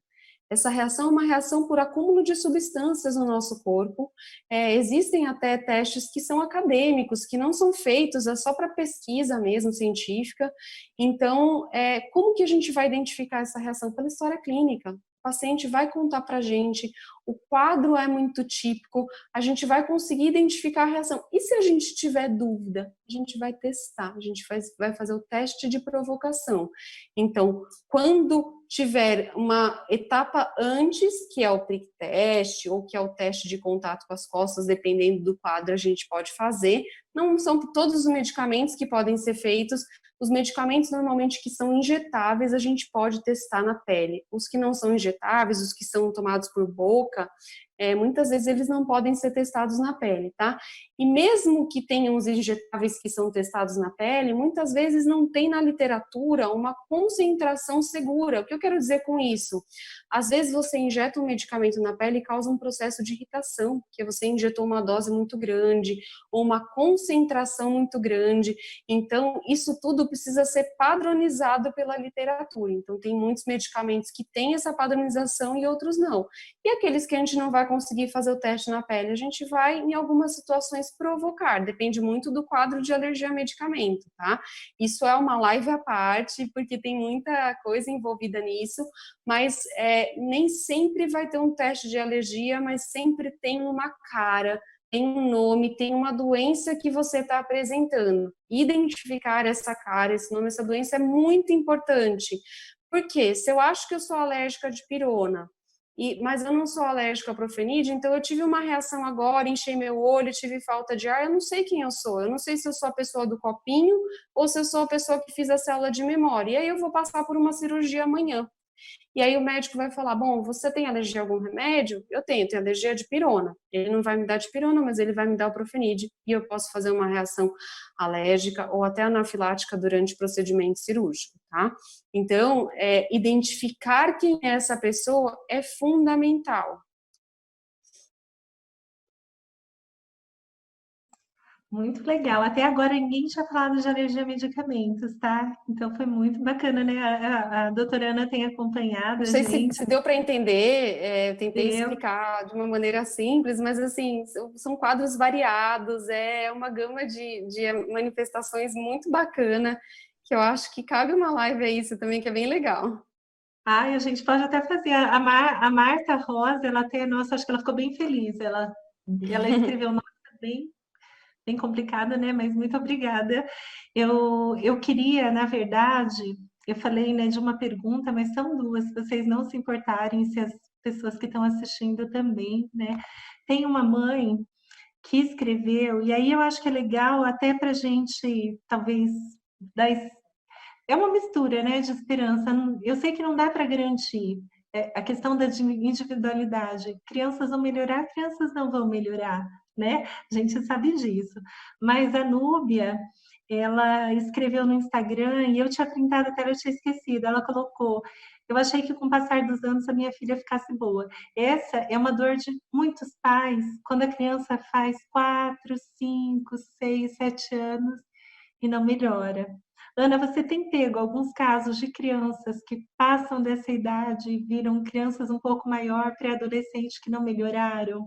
É, é mais raro de acontecer? Vou fazer essa pergunta até talvez para dar uma luz de esperança, né? Ao mesmo tempo que eu sei que ninguém pode garantir nada, né, nessa vida, né? Então, Sandra, assim como os estudos têm mostrado para a gente que a incidência de alergia alimentar aumentou, os estudos têm trazido para a gente também que o desenvolvimento da tolerância está chegando mais tarde, né? Então, até alguns anos atrás, a gente sabia assim que 80% das crianças alérgicas até os 2 anos de idade iriam desenvolver a tolerância ao alimento. Mas esse perfil ele está mudando um pouquinho. Então, hoje, acho que fala-se em 70% aos 4 anos de idade. Então, a gente sabe que uma porcentagem menor, mas existe, vai persistir com a alergia, né? Então, a gente sabe que alguns tipos de alergia, a tolerância não chega, ou é mais difícil de chegar. Por exemplo, alergia a peixe, frutos do mar, e alergias oleaginosas, né? Que são os nuts que a doutora Natália tinha falado. Então, amendoim, as nozes, castanhas, então essas demoram mais. A tolerância depende também do tipo de reação alérgica, então a gente sabe que a tolerância nas reações não IgE-mediadas, elas podem chegar antes do que nas reações IgE-mediadas, que são as de pele, que a gente falou, as mais graves, né? Mas é muito variado, Sandra. Então, assim, tem criança que pode desenvolver essa tolerância depois de 3 meses de tratamento, tem criança que pode desenvolver depois de 6 meses, tem criança depois de 1 ano, 2, 3, 4, 5. Tenho pego crianças maiores com persistência da alergia, sim, mas nenhum pré-adolescente e adolescente. Eles têm desenvolvido a tolerância antes disso. Mas a gente sabe, então, que os estudos têm mostrado que essa tolerância está chegando mais tardiamente, sim. Mas não perca a esperança, Núbia, vai dar certo.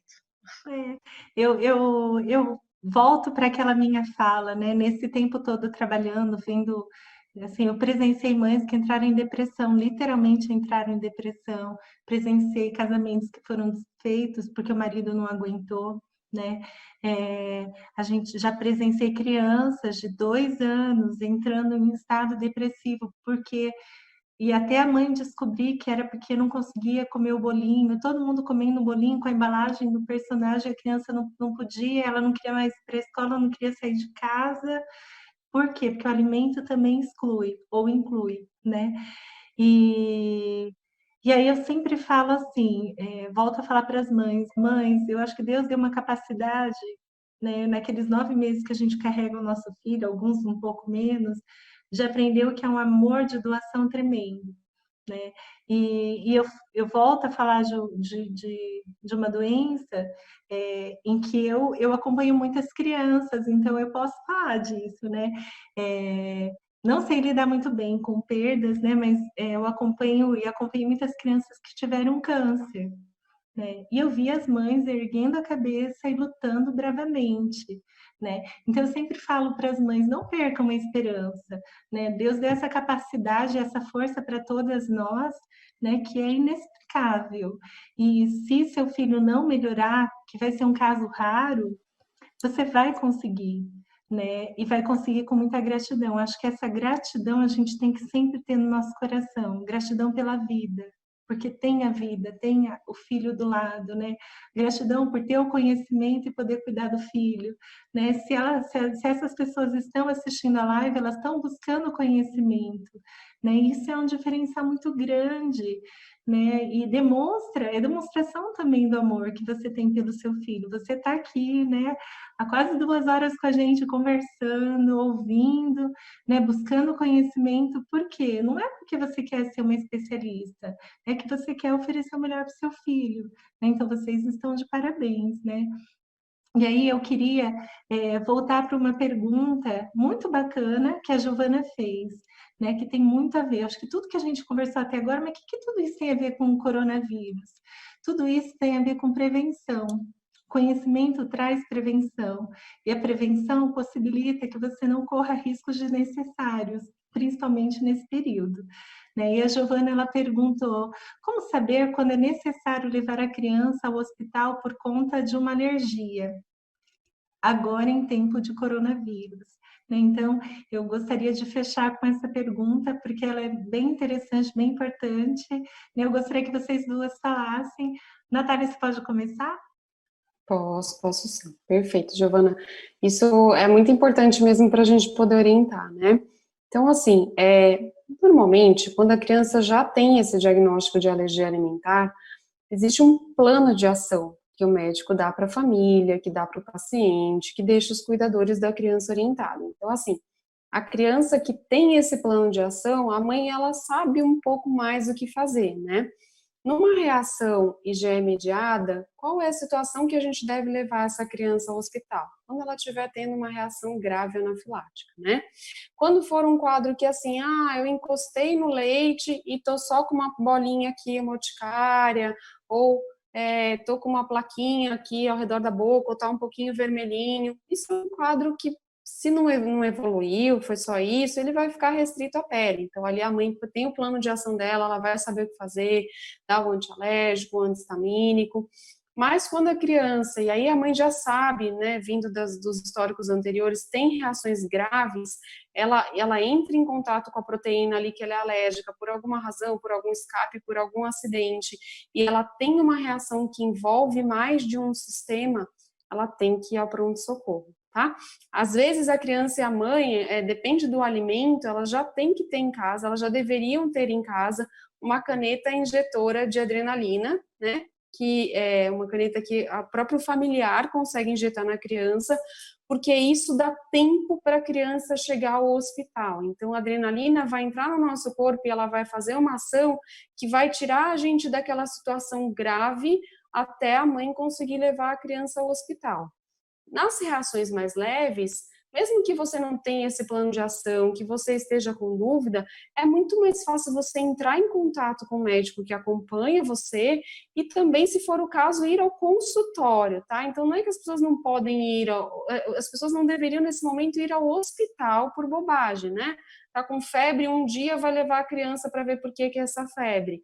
Mas levar no consultório do especialista, a gente está preparado. Eu estou preparada para atender, acredito que a doutora Ana também, tanto que se afastou do filhinho dela por conta disso, então com todo o equipamento, com toda a regulamentação adequada para atender vocês nessas situações. Já nas reações que elas não são imediatas, por exemplo, numa proctocolite, que é o quadro mais comum, normalmente é um quadro muito benigno, então por mais que seu filho, você sem querer esqueceu e comeu algum alimento que tinha leite, ele depois vai apresentar ali um raio de sangue. Isso não vai... ele não vai sangrar um monte, ele não vai perder a consciência, ele não vai perder peso, isso vai ser um quadro momentâneo, e daí você vai entrar em contato com o seu médico. Agora, existem situações também não IgE-mediadas que são mais graves, como a FPAS, quando ela é aguda. Às vezes a criança ingere uma proteína que ela não sabia, porque como pode ir fazendo alergia a várias proteínas novas, né? Então, às vezes ela ingere uma proteína que ela não sabia que ela era alérgica, e daí ela começa a vomitar um monte, ter um monte de diarreia, e aí ela pode desidratar e até perder a consciência se ela não chegar ao hospital rápido. Então, assim, respondendo a tua pergunta, eu acho que depende muito do tipo de alergia que a gente tem. Mas se você tiver uma boa relação com o teu médico, você vai saber isso, porque teu médico vai ter um plano de ação, ele vai estar disponível para você, ele vai te dar essa segurança para saber quando você precisa ou não ir ao hospital. E eu estou à disposição também, através das minhas redes sociais, eu não posso fazer uma consulta pela rede social, mas eu posso fazer orientação, né? Aninha?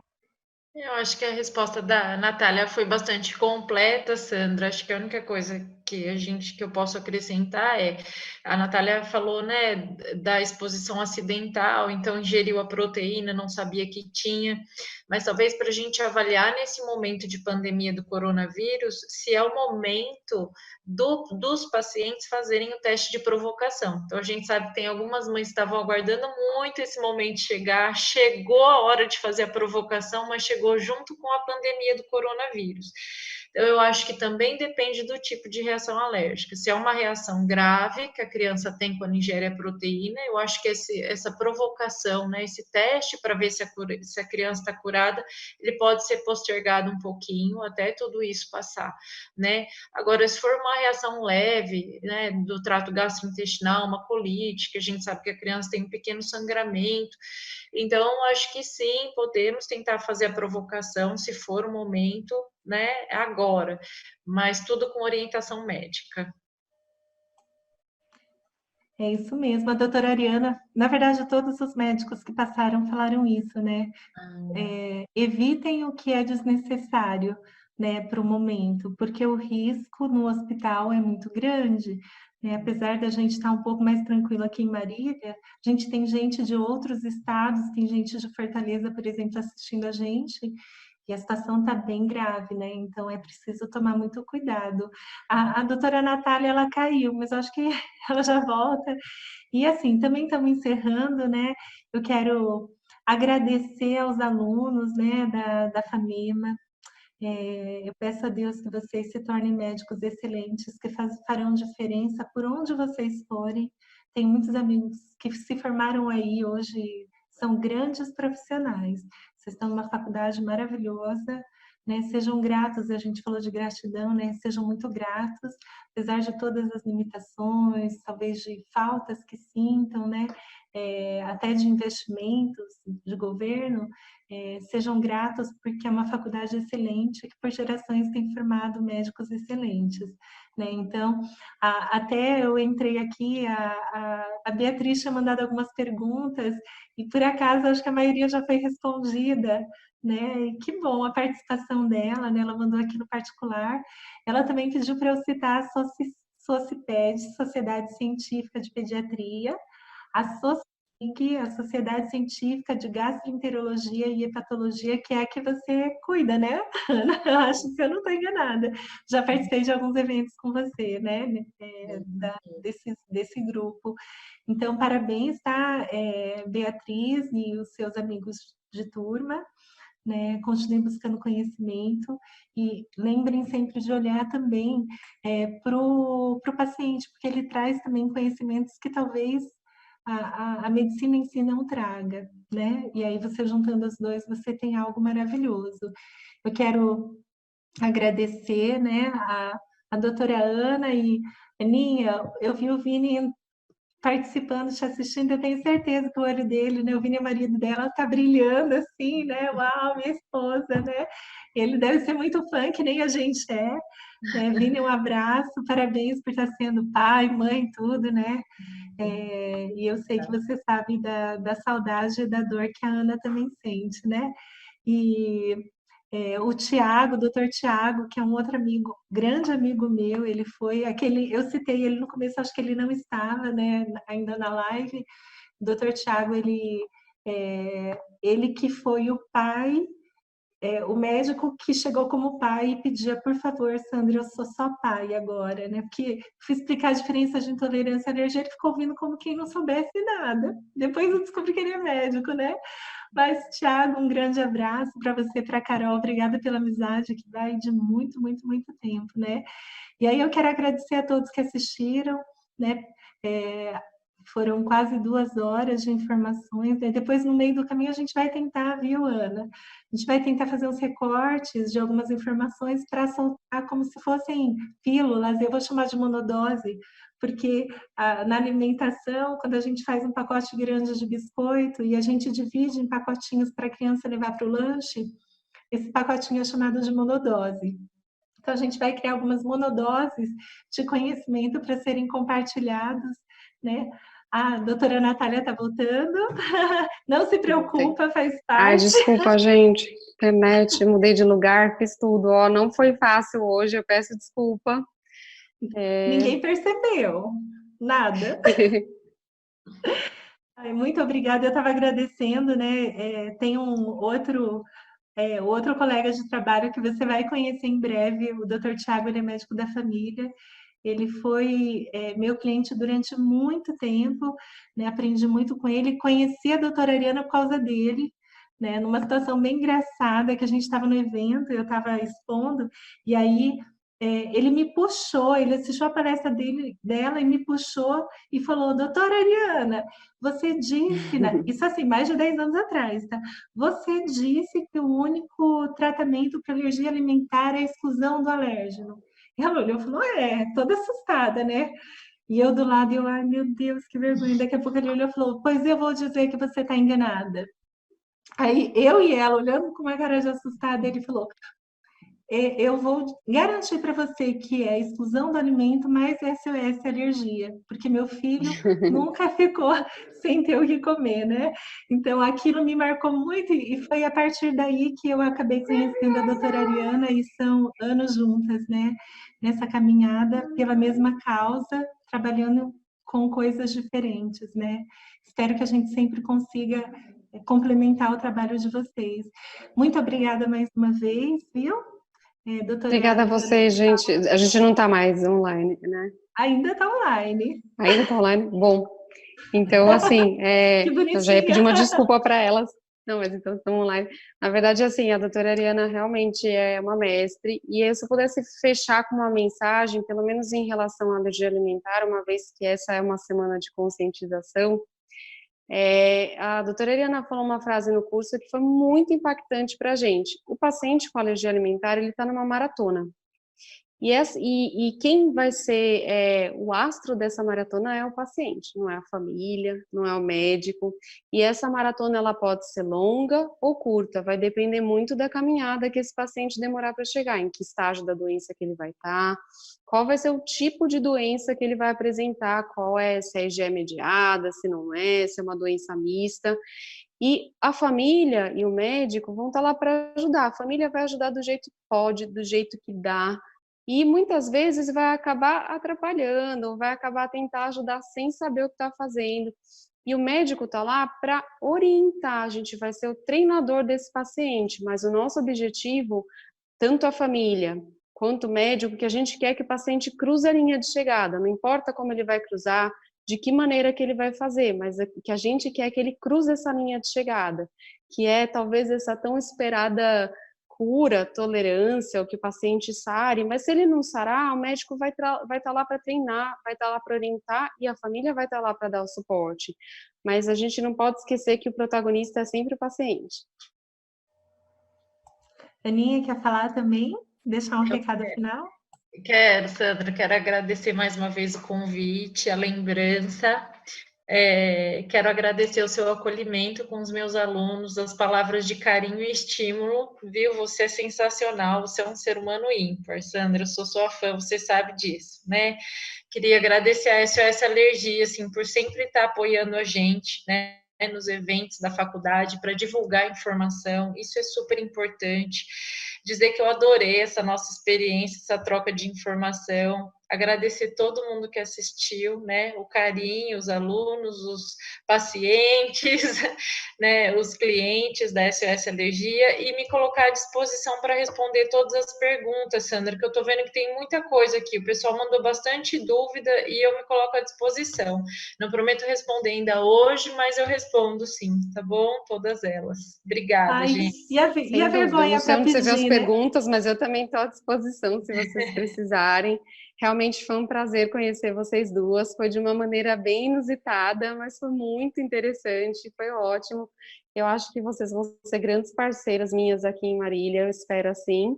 E foi um prazer mesmo, Sandra, eu te agradeço. Eu agradeço mais uma vez e eu sinto-se acolhida, doutora Natália. Aninha, um abraço bem forte para você, para o Vini, para o seu filhinho. E obrigada a todos, viu, que assistiram. Deus abençoe muito todos vocês. Obrigada.